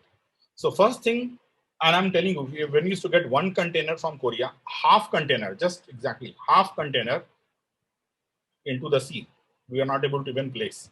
Of the remaining half remaining, which is 25% of the total thing, we are able to place with lot of difficulty, because all the outlets were those outlets which sell 50 paisa products. Now in 50 paisa products, I am selling 120 rupees. This is 12 pieces, 10 pieces per piece. So 120 rupees MRP. 50 paisa to 120 rupees MRP. You can imagine what is the stretch. Number two, even the smaller one was 60 rupees. 50 paisa to 60 rupees also is a big stretch. That is one.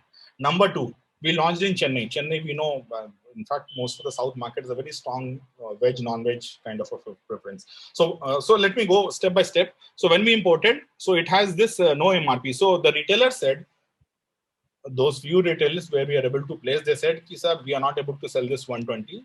If we can get MRP printed on the individual packs inside those 12 pieces, then if it is not selling, instead of 120 rupees, I will just open the pack and I'll sell 10 rupees product individually. So from 120, we got to 10 rupees, because then we spoke to the Korean counterparts and we got this individual MRP printed on packs. So now 120 became 10 rupees, so became slightly easier. So then we got more placements and more trials. Ultimately, you'll have to get into trial. As a consumer, again, I'm saying, if you are a consumer, if I tell you I'm going to launch a biscuit, which is let's say 200 rupees or 500 rupees, you may not go and buy it. But if you have consumed something and if you have tried it and if you like this, then maybe you will buy it. But for trial, you won't spend 500 rupees or 400 rupees. So similarly, in those days, 120 was a lot for a trial. So then individual MRP on packs improved the trial. And because people tried it, they liked it. So that thing started improving. Number two, people said it is a non-veg, number one, and coming from Korea, number two. Non-veg and Korea combination, non-veg and China combination. Consumers have very, their own perception, because when I used to go to market, they used to tell me, non-veg Korea, non-veg Chinese, Vanda. We don't want that product. Don't even want to try it. So they don't want this. So then again, we spoke to them. We got a veg part. So you will see all this current Choco Pie is veg product. So then again, it improved. At least some more people started trying. Then the best thing which happened then was the twin pack. Then we got a small twin pack, 2 pieces pack. So then the final product is only 20 rupees. And then there was Diwali and the gifting season. At the same time, we are doing other things also. We are getting into, West zone, trying to do more placement in West, North, other markets, non-South. So then this, after twin pack, the acceptance was improved. So that thing which I was talking about, going to circles, this one, we did that. First correction, then second correction, then third correction. Sometimes you need fourth correction. So if you do this correctly, keep doing this learning, keep visiting consumers. You have to learn how to do consumer interaction. You have to learn how to, do sales, because then you get correct feedback from sales also. Otherwise, sales will take you for a ride. They will tell you some stories. You'll not even understand what is happening.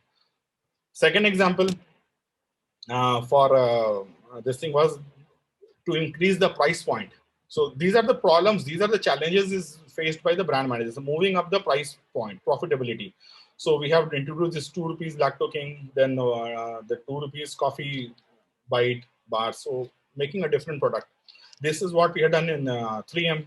So this is a purple glue stick. We have seen that glue stick is also used a lot by, small kids in their arts and craft.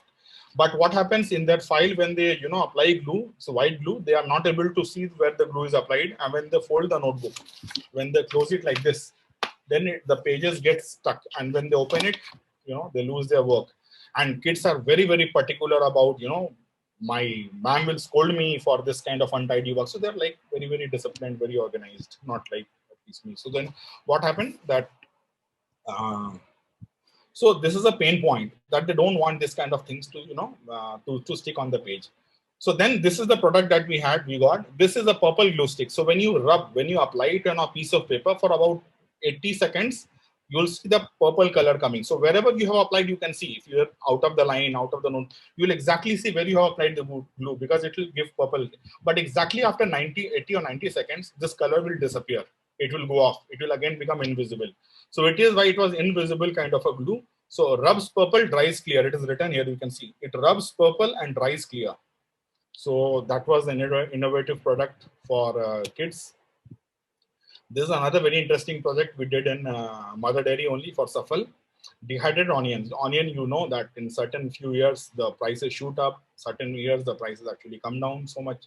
So when the prices go up, how do we deal with this commodity issue? So that was the one step. Just like the milk example that we shared, we created this new concept called the dehydrated onion. In this, the onions are dried and very short. I'm just telling you very, very short. Again, it's a big experiment. So we did two identical this thing. We made some 13, 14 dishes with one dish using on dehydrated onion, one dish with using regular onion. Exactly the same recipe, but only the onion was replaced. And we did blind test. So without telling them which is which. And people actually, if I tell between these two, people preferred this one over the regular one. And this was a huge thing. You'll save a lot of oil. If you can see less effort, if you're doing, let's say, a mutton curry or mutton, whatever, a dish which use a lot of onion, cutting time is, and peeling, cutting, chopping, pre-preparation time is only, let's say, 15 to 30 minutes. And then after that, frying onion takes a lot of oil and it takes a lot of time to fry that much onion. But with dehydrated onion, this entire half an hour is reduced to, I will tell you, not more than 3 seconds.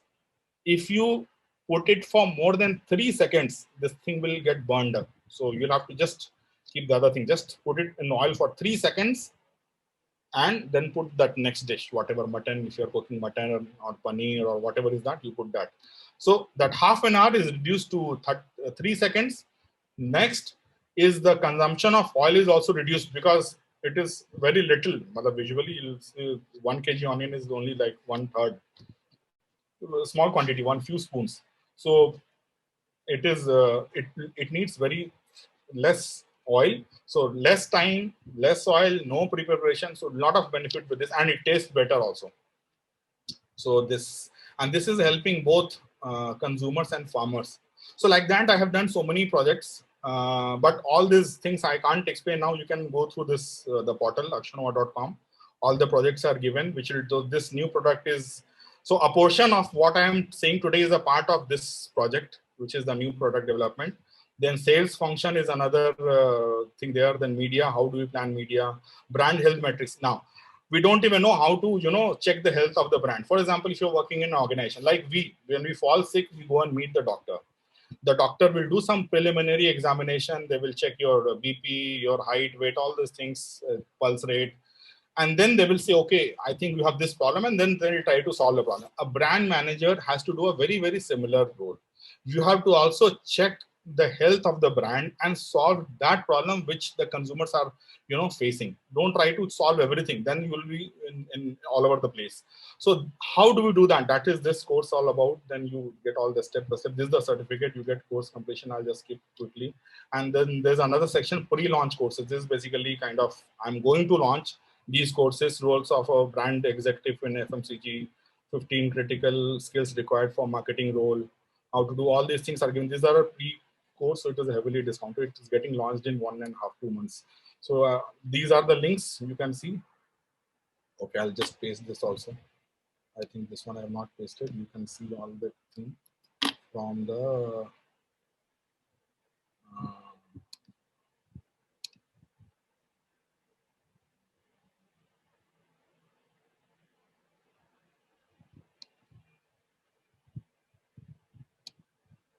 again this chat will do.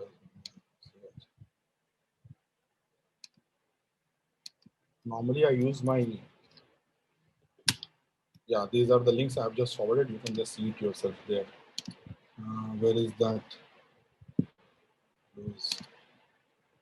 Yes.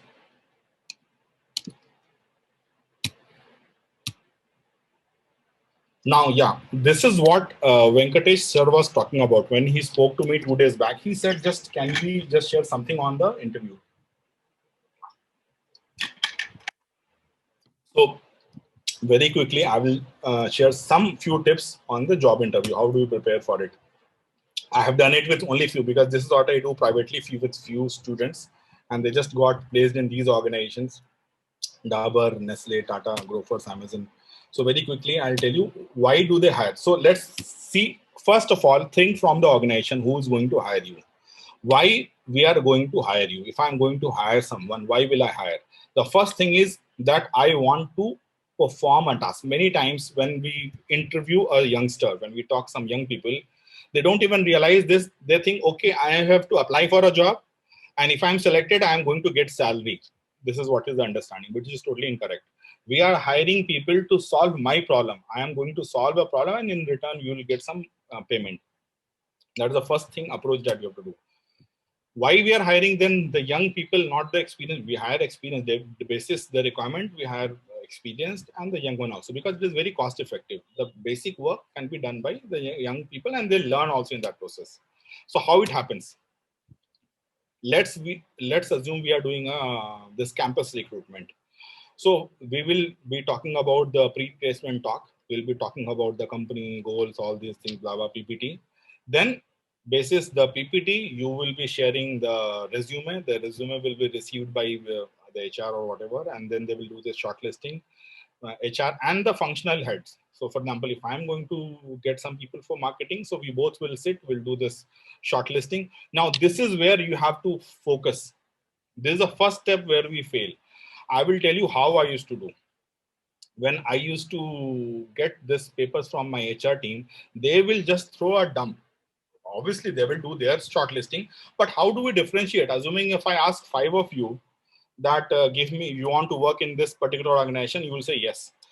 Okay, give me your resume. If I read the resume, everything has name, address, and some traits like everybody is hardworking, everybody has good communication skills, everybody has good leadership. So how do I select between 5 resumes? And I have got 50. So what we used to do, we look for those uniqueness, and that is what is missing when you are writing that. And you have to pay attention to that. We look for uniqueness, but these are generic. You'll see in your resume also these things would be written. I'm hardworking, I'm a team player, I'm very creative, I do out of box thinking, leadership thinking, everything. Everyone has all these skills. But then how do I select? Or a digital, even this another thing myth. We all have done digital course. I am hiring you for a marketing profile. See, in an organization, like all these organizations I have worked, we have various agencies.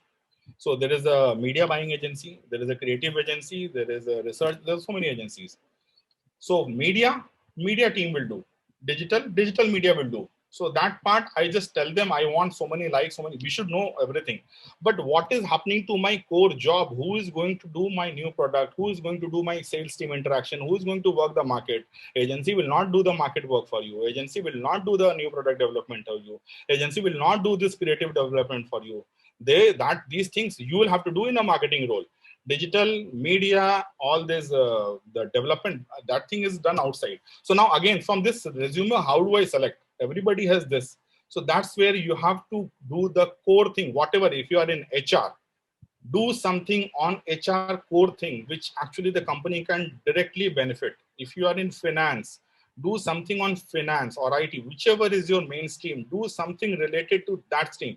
Unless you are going to get into, you want to join a digital media kind of agency, then you have to do this kind of course. Then this other one is not required. Then in that case, you should not do NPT. That is irrelevant for you. So select a course basis the stream that you want to do. And now this is another thing. Mistakes when we are getting into the interview. This also, maybe if I get some time in future, I will try to put some more thing on this. So when we are sitting in the, so what is the thought process of going or attending the interview? We think, okay, I have to get ready, I have to dress up, do everything right. I have to sit in front of this person. whosoever is that, and that person will throw some question and I have to answer. And maybe if somebody tells ki acha prepare well, tayari karo, prepare well for the, I will read some books, I will prepare my documents, I will go through my resume, I will memorize all the words, all the points. So that's what we mean. Nothing beyond that. That is another big mistake that we do. When you are going for an interview, don't assume you are going to sit and answer the question. If you do this, most likely you will not qualify, because the competition is getting tougher by the day. You are, when I recruit, when I go and talk to people, maybe I'm talking to, let's say 20-30 people from your college, and next day I'm going to speak to some 30 people from other college also. So think from my perspective, I'm meeting some 20 people every day. From that 50-60 people, I have to select 4. So you have to make my selection process easier. You'll have to market yourself to me. So to do that, don't sit and answer the question. Try to lead the discussion. Now, how do I do that? This, so again, slightly longer discussion, but I will tell you. In that, you'll have to have some course which this person wants. For example, you are applying for Dabur. So you have to read about Dabur. Obviously, any FMCG will do a lot of NPD. So if they are doing something like that, you should know all the process. If you know, then you can talk about that. Okay, I know about this. What will happen? The moment you, in the interview, the moment you talk about, oh, I know something, or I know about this. Immediate thing is the person will ask, okay, tell me what. Okay, what you know about this. 100%. Whenever you talk, you will have to just open up a word and lead. So that's what I mean by leading the discussion. You don't have to go and tell, I have done so many courses, I know everything, I am so knowledgeable. You will have to just bring in, okay, a new product development happens like this or something. Oh, this person will say, so what you know about that. Then you are slowly getting that person into your discussion, your strong area. So then he or she will ask you more question about that. If you answer those questions, then the person knows, okay, out of these 20 people I met, this person was able to at least ask, I know you are fresher. I know you are new to the organization. I know you might not be knowing all the answers, but definitely I know you have taken that effort to at least know more about that. Definitely you have taken the effort to at least cross one stage and know something more than what others are knowing. So if I hire you, again, everything I'm thinking for my benefit. If I hire you, maybe within 2 days, I can train you why we are doing this, what we are doing, and then you can go to market and do the work. But if I have to hire the other person, I'll have to spend my entire day. My work will get affected and I'll be wasting my time on this. So it is a headache. So they don't want to take anyone, which is why we say experience. They look for the relevant experience. So lead the discussion, build those strong points in your resume, and then lead the discussion around those points. If you have written something which is clearly in the resume, then also they will ask. It will help first here. When I'm seeing 20 resumes, I'll see, oh, this person has or knows about something. So I will select, okay, let me ask. Let me meet this person. Let me ask what the person knows. So then they will also ask, or you include your discussion and lead the discussion. Then next one, plan and prepare in advance. See, interview preparation doesn't happen overnight.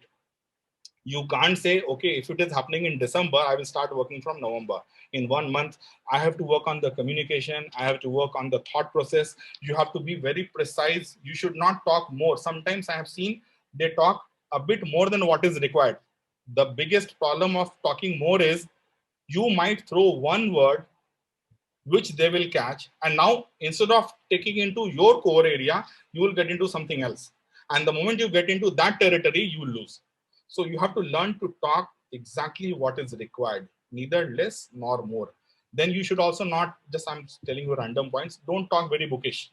Okay, the Kotler, they will ask you, for example, at the end, anything that you want to ask or anything that you want to know. Don't tell that Kotler says this or this. They are not interested in that. Ask something very relevant, and don't ask just for the sake of asking. Oh, he's asking me to ask. If I don't ask, I lose 1 mark. Everything is not marks. Marks is over from your MBA. So just don't do, just prepare. So that's what I'm saying. You have to prepare in advance. So that's what you do. Answer appropriately. Invest time and effort.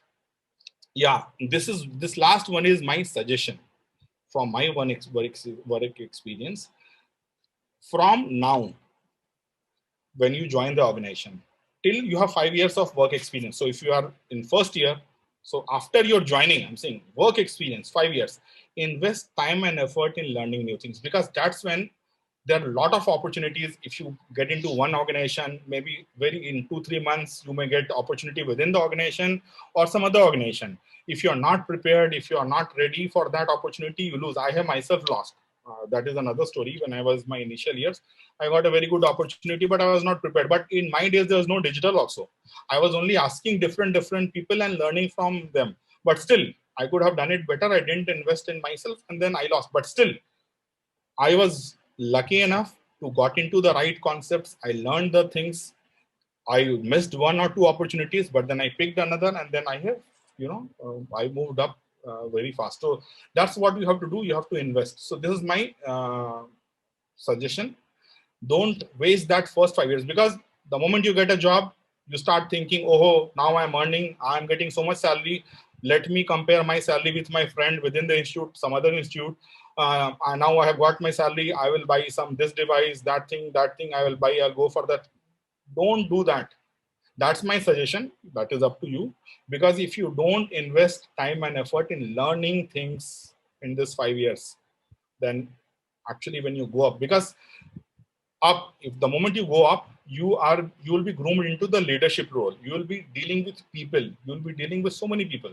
So how do you do that unless you are prepared? So invest time there. I think I have taken a big one, so I don't know how much is this time. So thank you so much, everyone, for being patient and giving me so much. I have exceeded the time. And now over to you, sir. And now you can ask me whatever questions you can help me with. Sir, this is to students. I will request them, if you have any questions, please ask to sir with Yeah, please ask pertaining me to the directly. topic today, as well as with respect to placements, with respect to sales and marketing students who are interested for sales. Yeah, anything you want to ask, you can ask.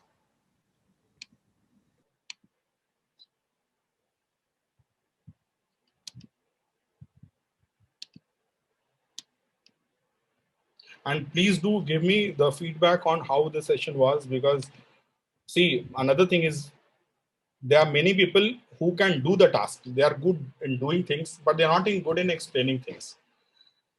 So I also want to learn this, skill of, I have done for so many years, but now I also want to learn how to explain things to others. So your feedback will help me a lot, to kind of improve me as whether I was able to communicate clearly, whether I was able to explain things.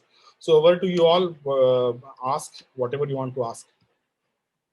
I request students to put the questions in the chat box, and you can please put it across. Sir will read it, and probably he can be able to answer.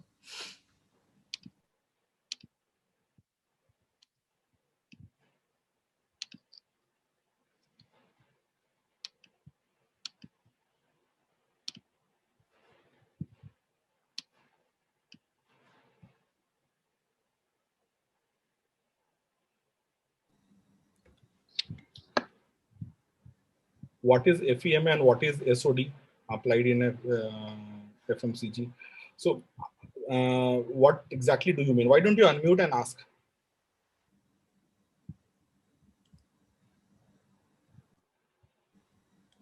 Syed, you can ask it unmuting and asking it. It's okay. Yeah. Please. And ask only pertaining to the innovation and NPD.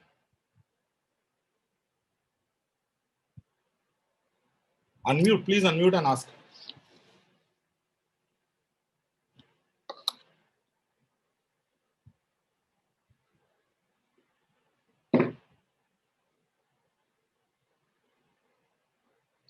So are you talking about the regulatory thing, foreign management? What is SOD?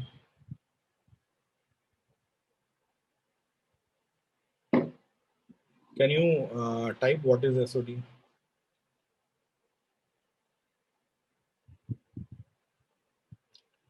Can you, sir, can you allow him to, unmute him?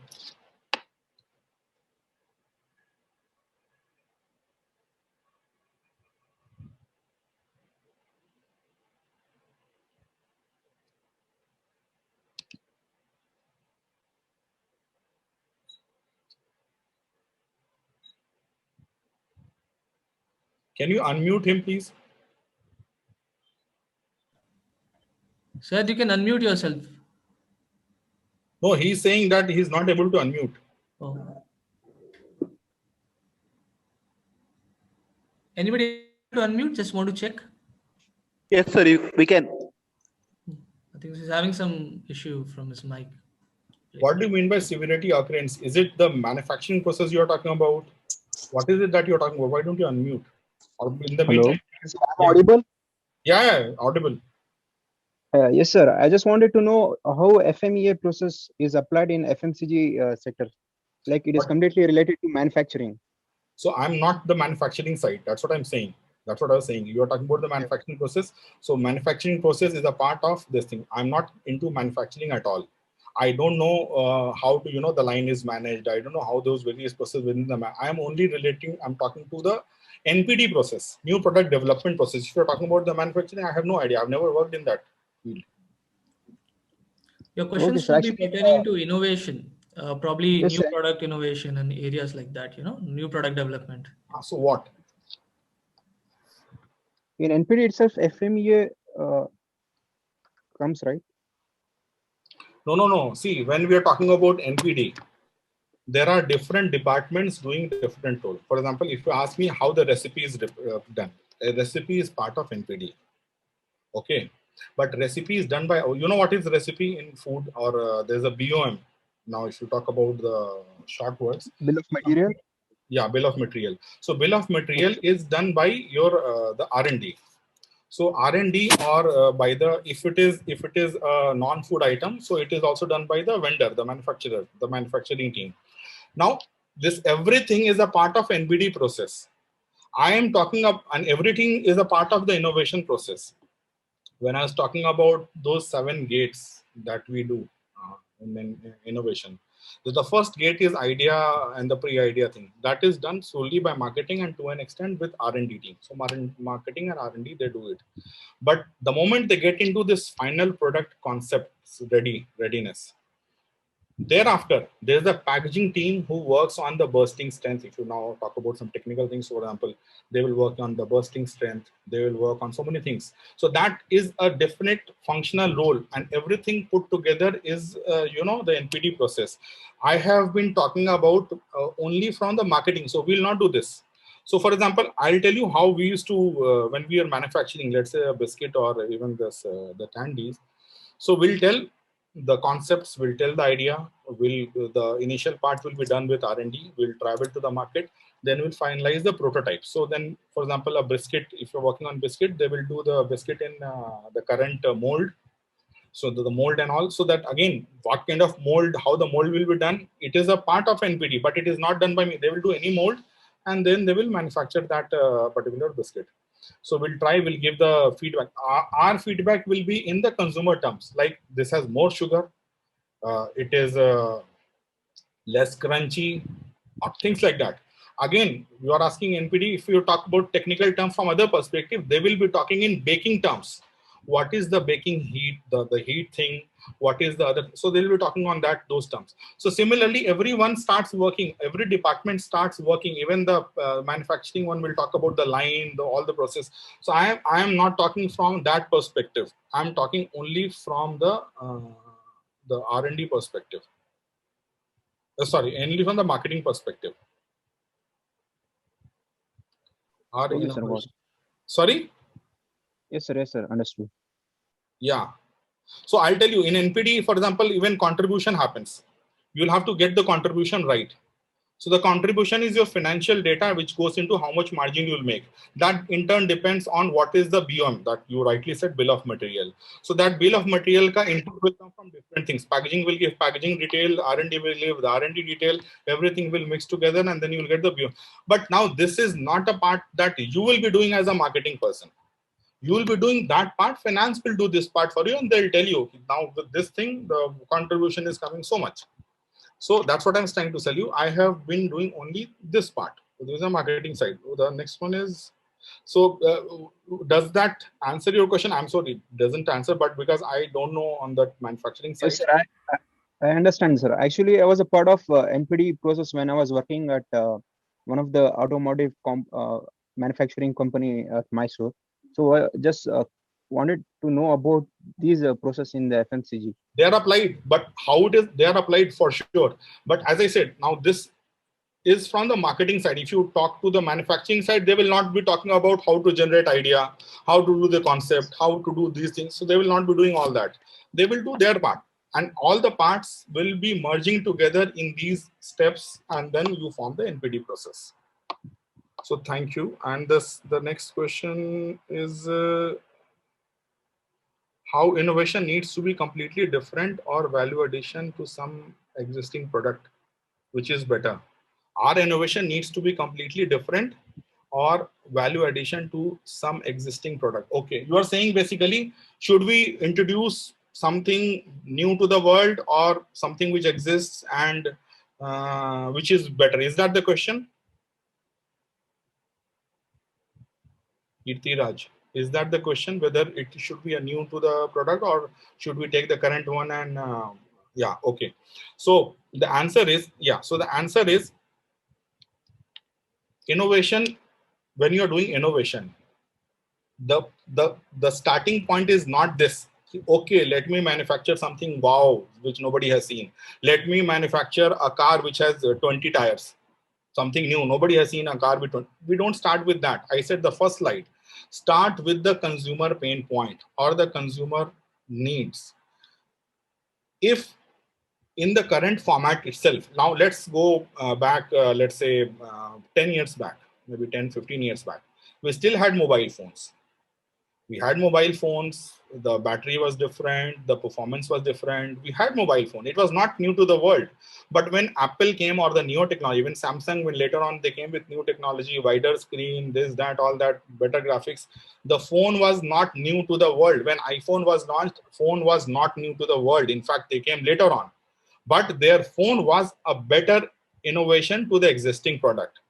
But when they started working on the phone, they also realized that the smaller screen is not good enough for certain things, like watching a video, watching a movie, seeing a photograph, or doing some other, creative work. So, which is why the screen was made bigger in a way. I'm just saying layman language. And you then got an iPad. Now, iPad was a new to the world. So, innovation, if you ask this question, iPad, when it was launched, was kind of new to the world. But when iPhone came, it was not new to the world. But in both the cases, they had delighted the consumer a lot. So, the end point is you have to delight the consumer. You have to find what they want. That's what I said in the first slide. I said you have to satisfy their problem, their pain point, and realize how big is their pain area, or how better you can delight them. Does it answer your question, Kirti?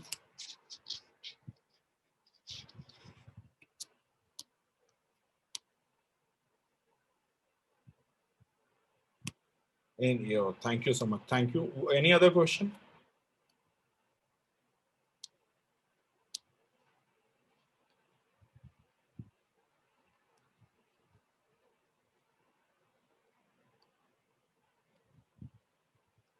Any other question from any other student?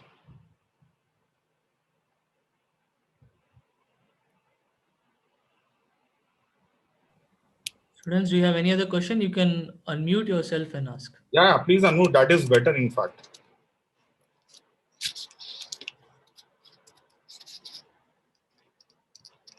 See, this time you can use for your doubt clearing. So for your learning, whatever you think, whatever is your doubt, you should ask. Asking actually helps you, improvise yourself, because that's what will help you in your job or whatever you are going to get to, to work on yourself. So please ask. Do not hesitate in asking questions. So if you have any doubt with respect to FMCG industry, or if you have any doubt with respect to placements and how to get into FMCG industry, you can ask those That questions. also, I'm not an expert, I can tell you, but NPD or these FMCG sales and marketing and all that and all, I can answer. But today, since we are talking about the NPD, so maybe we can stick to NPD. Otherwise, if other thing also you can ask. I can tell you from what I have done.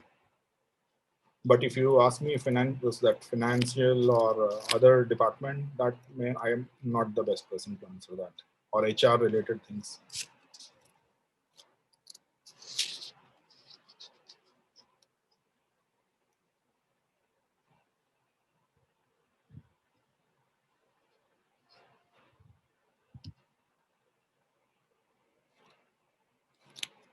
No questions?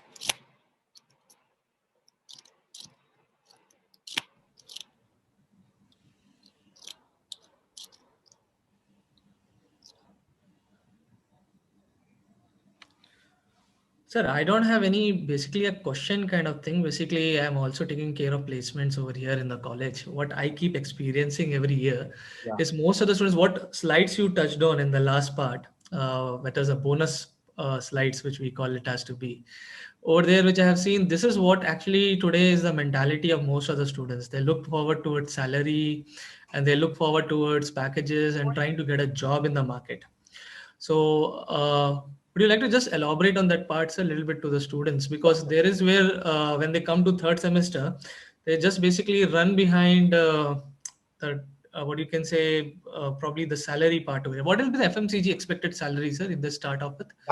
That depends on your qualification. That depends on organization. Also, it varies. But I'm saying you have touched upon the very right thing, and I'm requesting. I can only request because we all have experienced we have all passed through this stage. And you can check now that you have so much of media available across. Every single person, you see Dr.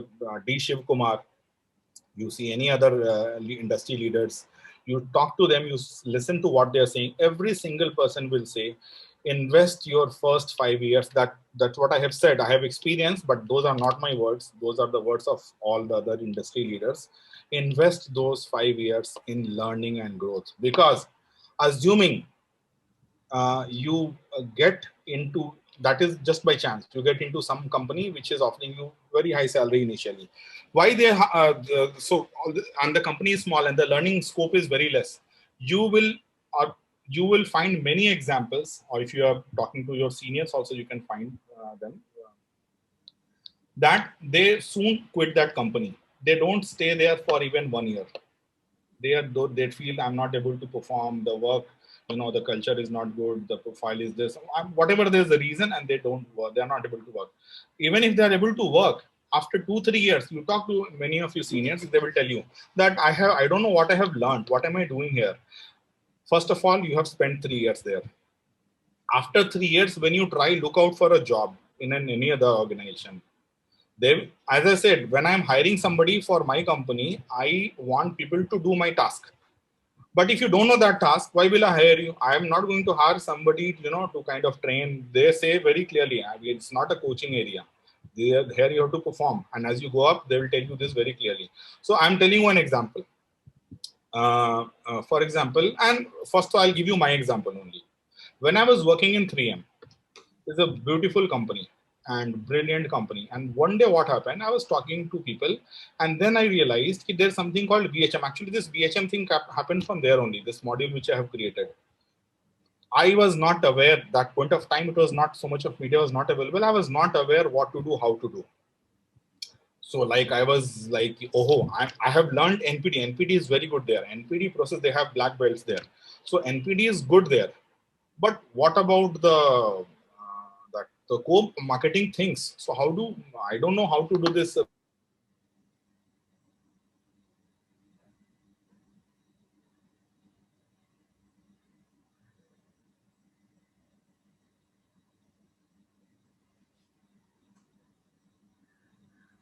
Amit, sir?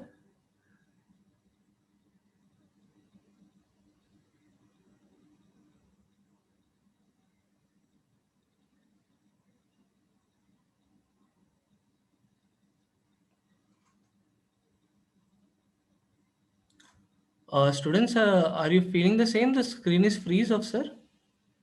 Yes, sir.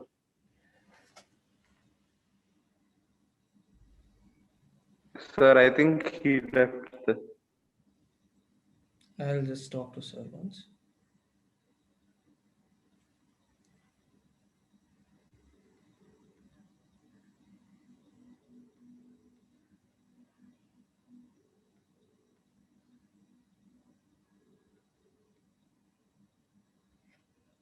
Hello? Yeah. That's what, sir. Yeah. Sure, sir.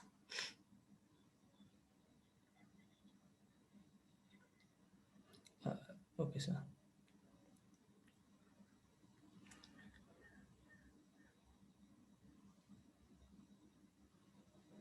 Hello?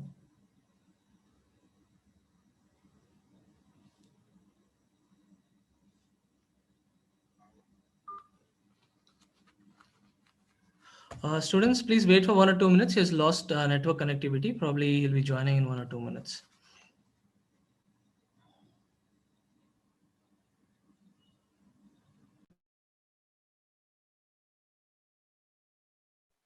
Okay, sir.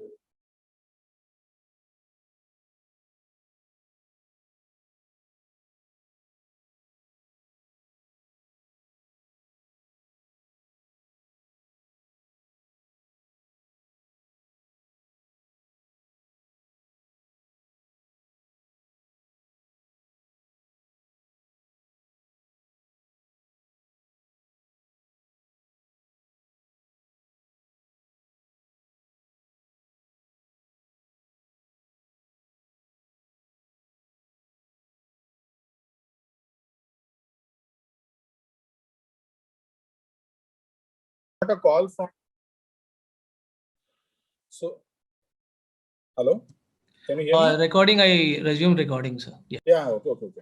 So I was not planning that I have to go to Britannia. I just wanted to learn this thing, and then because I had learned this interview or this came, the call came, and I was able to handle it well, and then I got into Britannia. So what I was telling you, I was able to convert it because I knew that process. So I invested in that learning.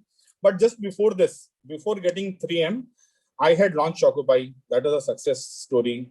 And I had a call from Perfetti, I think I remember. And somehow, like just like any other, I was also small. I was also a kid. I was just like any other like young students like these. I was also very keen. Okay, I will do this. And I'm from North, so I will go to North India. This that. So I was very happy to even get a call, and maybe I will convert and I will get a job there. But they asked me all those technical questions which they had to do, but I was not doing those here. For example, at that point of time, we had only Nielsen at Lotte. We don't have any household panel. That's another metrics that we do. If you don't know that, but they are asking because I have spent 3-4 years there. Now it's not an entry-level job. You are getting into that slightly, slightly senior job, not senior, but slightly better job than the entry-level job. So then I was asked those things. If you are supposed to do that, how will you answer? No, I had not done those things. So I didn't get it. So then I realized actually this time I should have spent in learning new things, new matrices, and those things which are directly related to my job, to my function, because I was able to answer the new product development and all those research and all that and all is okay. But the moment it came to the panel and all, I had not done that. So that's all. Invest a lot in learning for the first 5 years. The moment you get into salary, you would be lucky also to get salary, and you please figure out, talk to your seniors in the similar field. There are many people who get for this money part and they soon leave it just after maybe 6 months or 7 months or 8 months. And they are not able to, successful sail into this. Invest a lot in learning for the first 5. Once you do that, then you can get into any other organization. Then, for example, when I started, I was in Ogilvy. Ogilvy is into advertisement, where there's nothing to do with any product or marketing. It is only advertising. So only with advertising, how can I get into a big organization? If from Ogilvy I wanted to join, let's say Britannia or Mother Dairy, all big organization into marketing, nobody would have taken me. So instead of doing that, I wanted to focus on learning. So I got into Lotte. Lotte then was small. That point of time, I'll tell you, Lotte was only 100 crore organization, small. Now it is big after Lotte Chocopai. Then it was only 100 crore organization, whereas these organizations like 20-30,000 crore turnover. So who will take? First of all, you have to ask, what is your right to succeed? Why should I take you? Assuming Britannia or any big company comes with big package, why should they take you? That is the first question that you should ask yourself. How prepared are you? So if you do your preparation part right, if you are able to convince them, yes, this is what I have done and I can, you see my growth, it has happened like this. First, I got into Lotte, smaller company, then I got into 3M, big company, but the division I was working was smaller as compared to the whole organization, the entire organization. That is, I think then it was 1,500 crore turnover organization.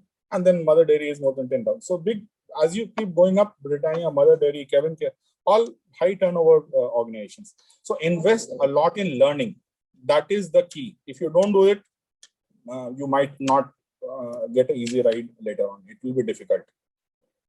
Yeah, anything you want to ask?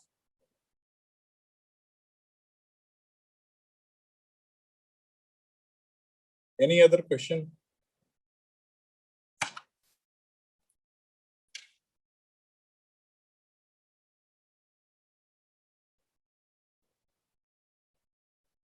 But for a placement and job, You don't, can please ask, sir. sorry, for the placement I was saying, or for the job, like December, it will start coming in. Don't wait for December. Don't wait that, why should I get only this much salary? Why? First, prepare yourself. Why shouldn't you get a higher salary? Work on this part, right? First, ask yourself, why should I not work better to, because the people who are coming to recruit in your company would also be visiting other companies. So why my selling story, or how am I able to market myself better than others? That's what you have to first focus on now till December. So be it your communication, core competency, other things, other knowledge, the way you talk, mainly it's how you talk in that 5 minutes. If you are not able to express yourself clearly in that 2-3 minutes, so then actually it becomes challenging. So do that part first. And again, I'm saying, invest the first 5 years in learning. Don't worry on the salary. Salary will come.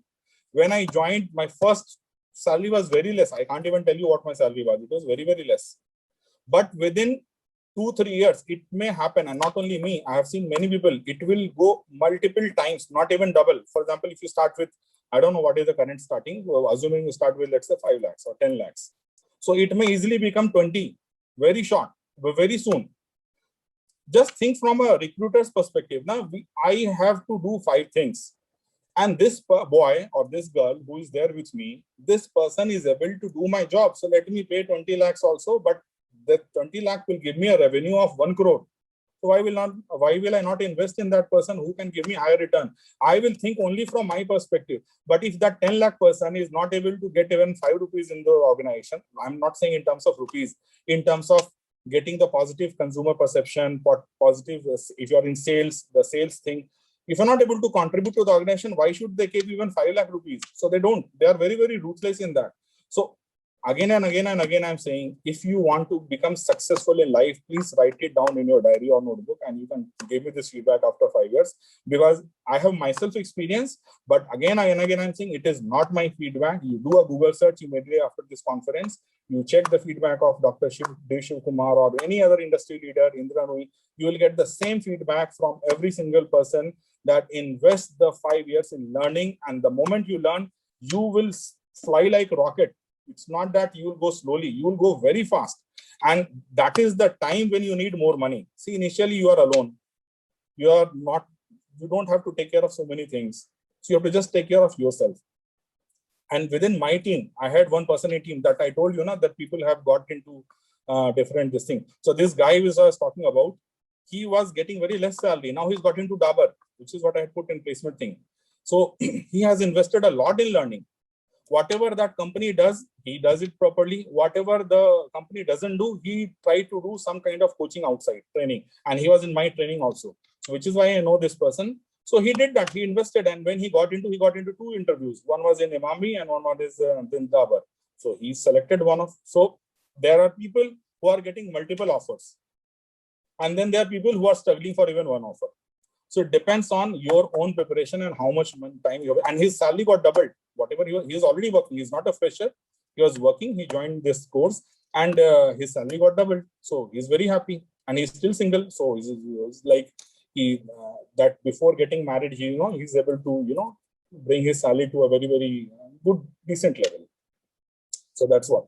Invest on that, invest on learning, invest on this thing. This is not the time to earn money. And again, this year it is going to be very, very challenging.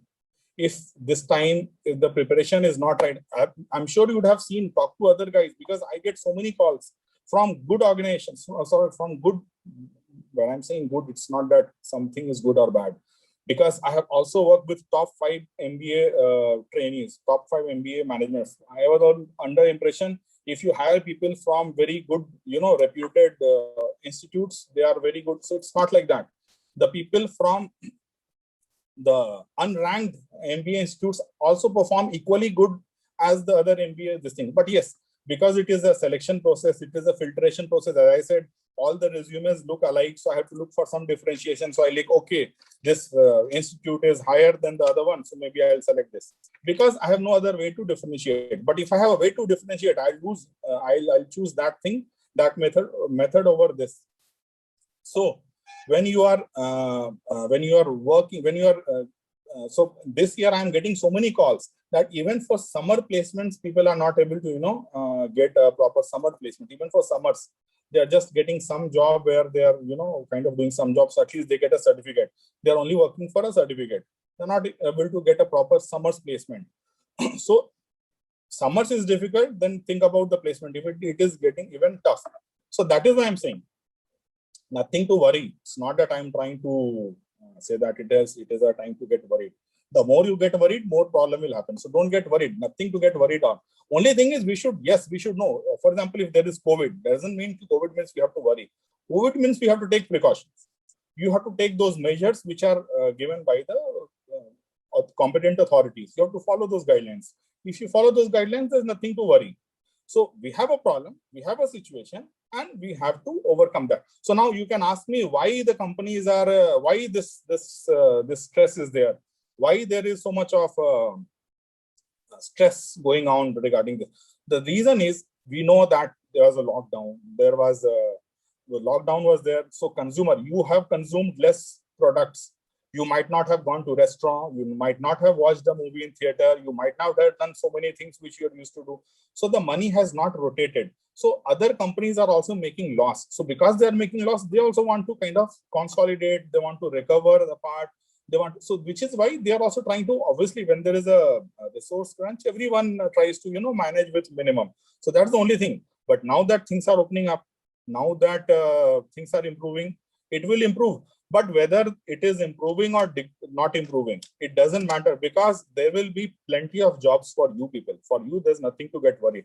Only problem is there is a lot of competition also.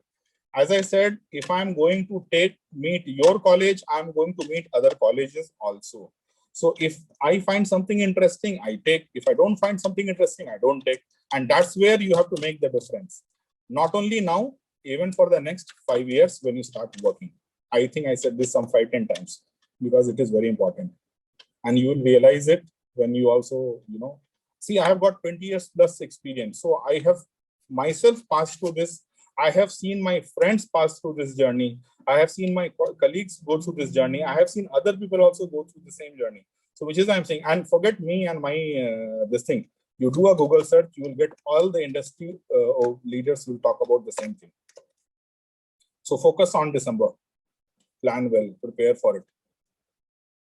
Any other question related to any other subject related to FMCG or marketing or sales?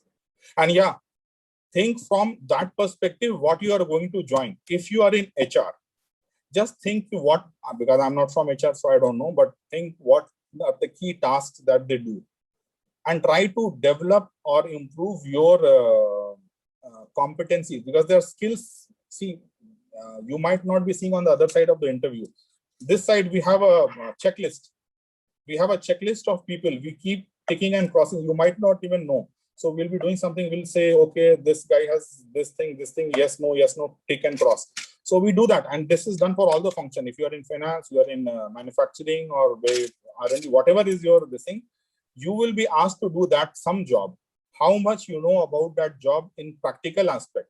So if you are able to do that, talk about it. Otherwise, invest this time from now to December in learning that. The moment they come, you tell them about the good things. And if you are able to do it, even your salary will be, your starting will also be better. So whatever you can expect now, it may happen that you get slightly better than what you could have otherwise got. So do that for your core competency, which you are going to use directly. If you are in manufacturing, you should not be investing into the mold development, because mold is developed by some other vendor. You should know about mold, but you do full R&D on mold development, then who is doing on the manufacturing process? So things like that. Invest that time in that. Any other question?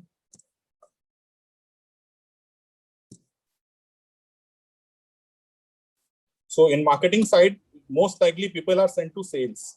If you are into this, 90% would be sent to sales. Few would be sent to marketing also. Within marketing, it is like we have something urgency. Like for example, we want to launch some. So how it happens from the organization side, we tell HR, ki, boss, company is asking me to launch 5 things. I have only these 4 people with me, and they are also busy on the current products, existing products. How do I launch 5 projects? Management is asking this. So they would tell them, I want these 4 people for NPD, or sometimes it is a replacement. So somebody has just resigned. I want to replace that person with somebody else. And if that person is very fresher, then I say, okay, we are going to some MBA institute. Why don't you get me something else? Or sometimes there is a new account head. We call it the head count. So new head count is created when something new comes up. For example, next year, I am going to have a separate portfolio within a COVID portfolio in which I am going to launch some COVID related products. So I'm going to develop a new platform. So then you have, you have a requirement there. So these requirements are given to the HR, and that HR person goes to various colleges and bases the requirement given by all the departments. Sales would have given their requirement because they're going to open a new market, new town, or some new product is getting launched next year. So they have sales has given, R&D has given, marketing has given, manufacturing, finance. So they compile the list, and with that list, they go. They also have the JD. They also have the requirements, what they are looking at. With that, they go and match. So keep your competency scores very, very high. So that is one. Second thing is plan for what to talk the relevant thing, lead the discussion. Don't sit back and relax. Wo jo puchega main bolunga. If they ask me what is moon, then I will answer moon. Doesn't matter. Because if you allow that, then you get into the wrong thing. And if you get into a wrong area which you don't know, then there's a problem. So you should stick to your core area, what you know. And also there are some tricks. Now today we don't have time, so I'll tell you later on. There are certain tricks also we play. For example, they will make you stressed. I'll tell you in my interview only one time when I went, this person was sitting and he is constantly looking like this. He is not looking at me at all. He'll look here, he'll look there, he'll look up and down. He'll not even look at me. He'll ask the question and then he'll look and he'll scratch his head. He'll do something like that. That is on purpose. We do it on purpose to see how you are responding. We do it on purpose. We have also done it. I have also done it. Not this, but many other things to distract you. For example, in my Britannia interview, it happened in a car with the VP. So he told me, now I'll not take this interview here. You come with me in this car. So that time the office was in Old Airport Road, next to that Malti Manipal Hospital. So from that till that old, and the airport was there. So that new airport, Yelahanka Airport, old airport road to Yelahanka. You know, you're from Bangalore, you know that. So then even the flyovers are not developed. So the long drive. So imagine sitting with a VP and CEO of the company next to Vinita Bali. And then he is asked, and then he'll ask. He didn't ask one question related to this thing. First, he started with, what is the youth population in, I'm from this source, and what is the youth population in this particular market or town? He'll talk about that. So then you have to guide this conversation to you, because the moment he starts, how much is male, how many female, he's checking the stress level, how much stress you can take. But if you don't lead it to some area which you are strong, he will continue to ask, how many stars are there in sky? He will continue to ask you stressing questions. And he will keep asking, sir, 20,000 billion.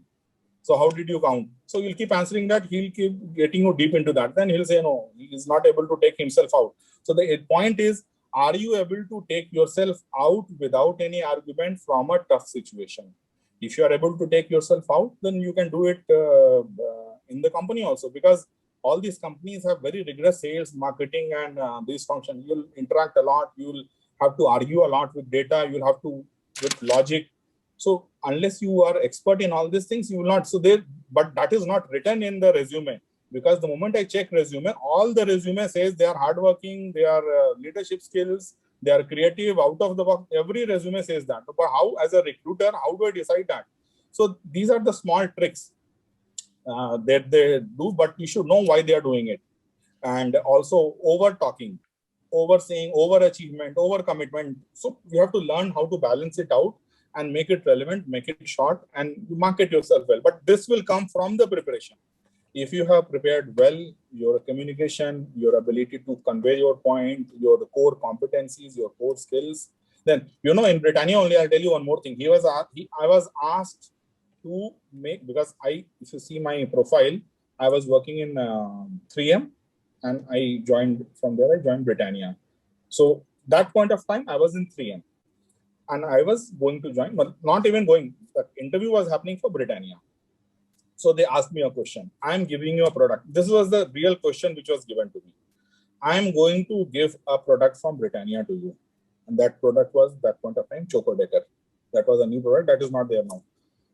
So how will you do a cross promotion with any of your product from 3M? And with this Choco Decker. Now think, 3M is, I showed you the product. I was selling glue stick.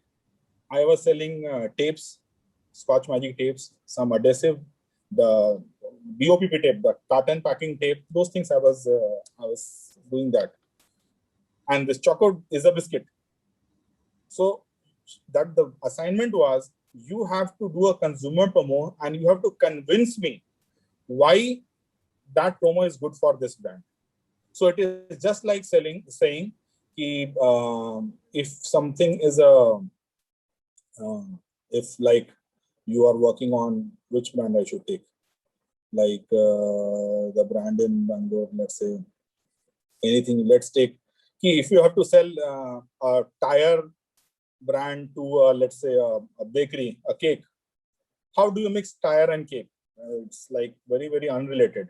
So you have to make a presentation to people. How can you do that? So like that, they will give you those kind of questions. But how will you solve that if you don't know that? So that's where you have to use your skills and competency to convince others to get that. And the moment you get into that, this salary part and all that you're saying, they immediately improve that salary. So they improve. There is something called the salary correction within the organization. Even if you join an organization with, let's say, low salary, and when they review, oh, this person has come, but I think this is very competent, immediately they take it very high. They take it very up. So that you don't have to worry. That, see, kya karm kiye ja aur phal ki chinta mat karo. So we have to focus on our part, and the other part will happen on its own, not because of luck, but because the company wants people like you who can do these things. Again and again, I'm saying you have to make yourself marketable and desirable to that organization, because the company should think, I must have this. And it happened in many things. Even when I was recruiting, when I saw 5 people, I had a budget constraint, because we know, like, I have only so much money for this particular account head. But when in the discussion, I saw that this person is very good. So I told my HR later on that, boss, whether he is asking more money or less money, I have to get this money if you want to get the job done. So you please change your whatever you take, because obviously there's a process. The person has to take internal approvals. You have to go to head of HR and all that, head of marketing, everything has to be done. I'm saying do whatever is required, but you have to get this person by, and I will do a justification note from my side why I need this person. That I will do. I will write why I need to exceed the budget, but you have to take all the approval and you get this person on board. And it happened. I got a higher paying candidate against the lower approved budget. So that budget got revised. So it happens. It will happen with you also. Sir, and previously in past, it has already happened with some of their super seniors and seniors alumni batches, wherein it has happened with one of the student. He was holding a TVS Logistics PPO, pre-placement offer, and he has applied for JM Logistics. And JM was offering him that time 3.5 for operations. Then that guy went and fought for him for 5 lakhs and he came back. Yeah, that's, I'm saying it happened. It happened. He said, I don't want to lose him on any cost, whatever it is. Yeah, I'm telling you, I have done it. I have also done it. We do it because ultimately I'm not favoring that person. Please understand, it's not that I have any liking for that person. I have a liking for myself. I have to do certain job and I am under stress. I want people who can do that job properly without wasting my time. Otherwise, if I hire people for everything, they come to my desk, sir, how to do this? Sir, tell me how this will happen. Sir, he is not helping me, how to do it. Why don't you talk to him? Then I used to tell him, boss, if I do everything, why do I have you in place?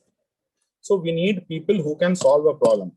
If you're a problem solver, people will do it. People will go for a higher money. So that is there.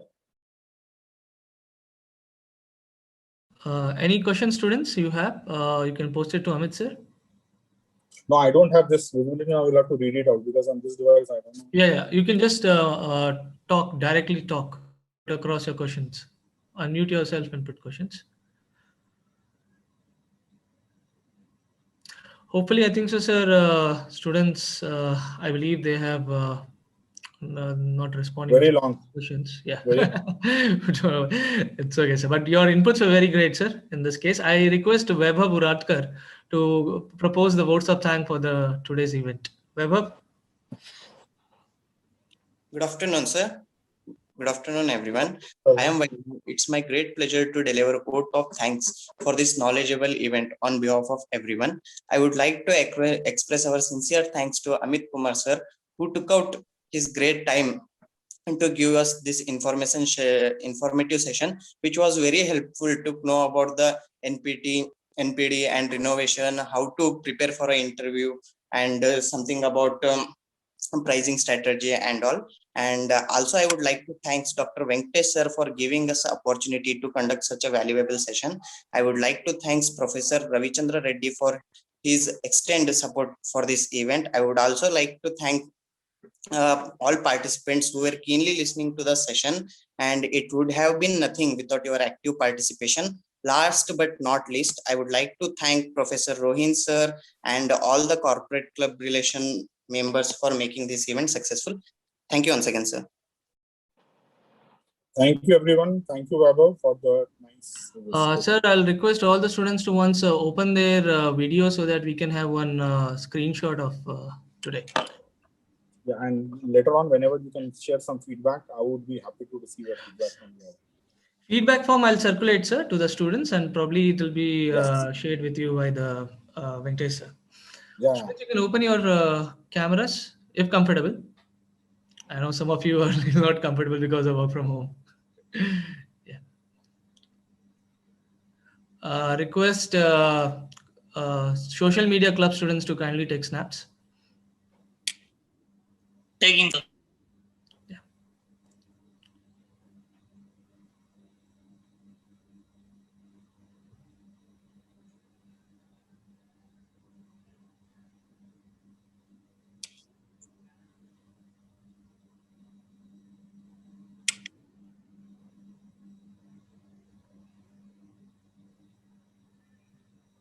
Yuvan, is it completed?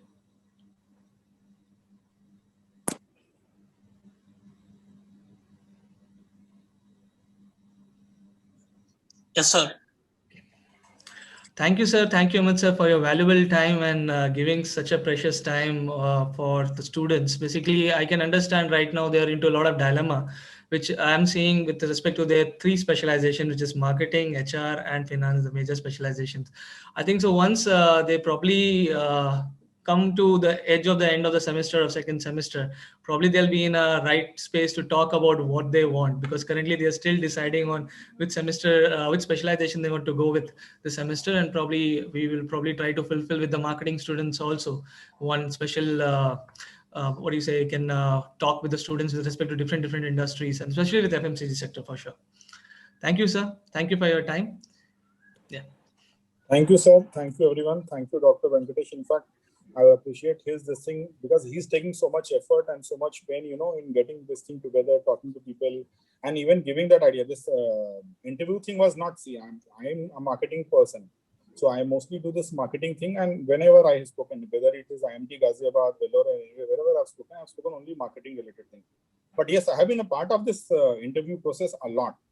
So he told me over the phone that if you can help give some this thing. So I just put few things, but because my thing was only too big. So you've seen I have rushed through so many things. I have hardly taken other things in detail, but I try to put it. But yes, in case we need, I can do another detailed thing only on the interview or those kind of things, specialized shorter things, so that they can learn and participate. So what all to prepare, how to prepare, because you have time till December, what are the things to do, so that we can do that, not an issue. And thank you so much for this wonderful event. And I also appreciate that since for so long, if people are able to listen, that itself shows that they are so eager to learn and grow up in the ladder. And my last word is, don't worry, do your part right. Don't worry whether there are good institutes or not. It doesn't matter beyond a point. It doesn't matter whether you're from this place or that place. It only matters how much you can perform. If you can do it, you will, sky is the limit. As sir only said, there are people from the industry side who are willing to fight for you to increase your salary, to improve your, this thing. So that will be taken care of. That you don't have to worry, because that is not in your hand. That is in their hand, and they will do it. It has been done for so many people. And you do your part. You prepare yourself, you be more confident, you do things right, and 100% you will have a very bright future. I am seeing that the kind of interest you have, sitting for 3-4 hours just to listen to people for this kind of lesson, that shows that what kind of listening. So I'm sure you'll do well and enjoy and relax and just focus on the learning part for the next few months. And please do find time to give me some feedback, as he said, either directly on mail or through Venkateshwar or whatever, because that makes me, kind of put some more thing. And in case I have to connect again in future, I will try to include those points also and make it more relevant for you, so that you learn and then you grow. Thank you so much. Thank you, sir. Thank you very much, sir.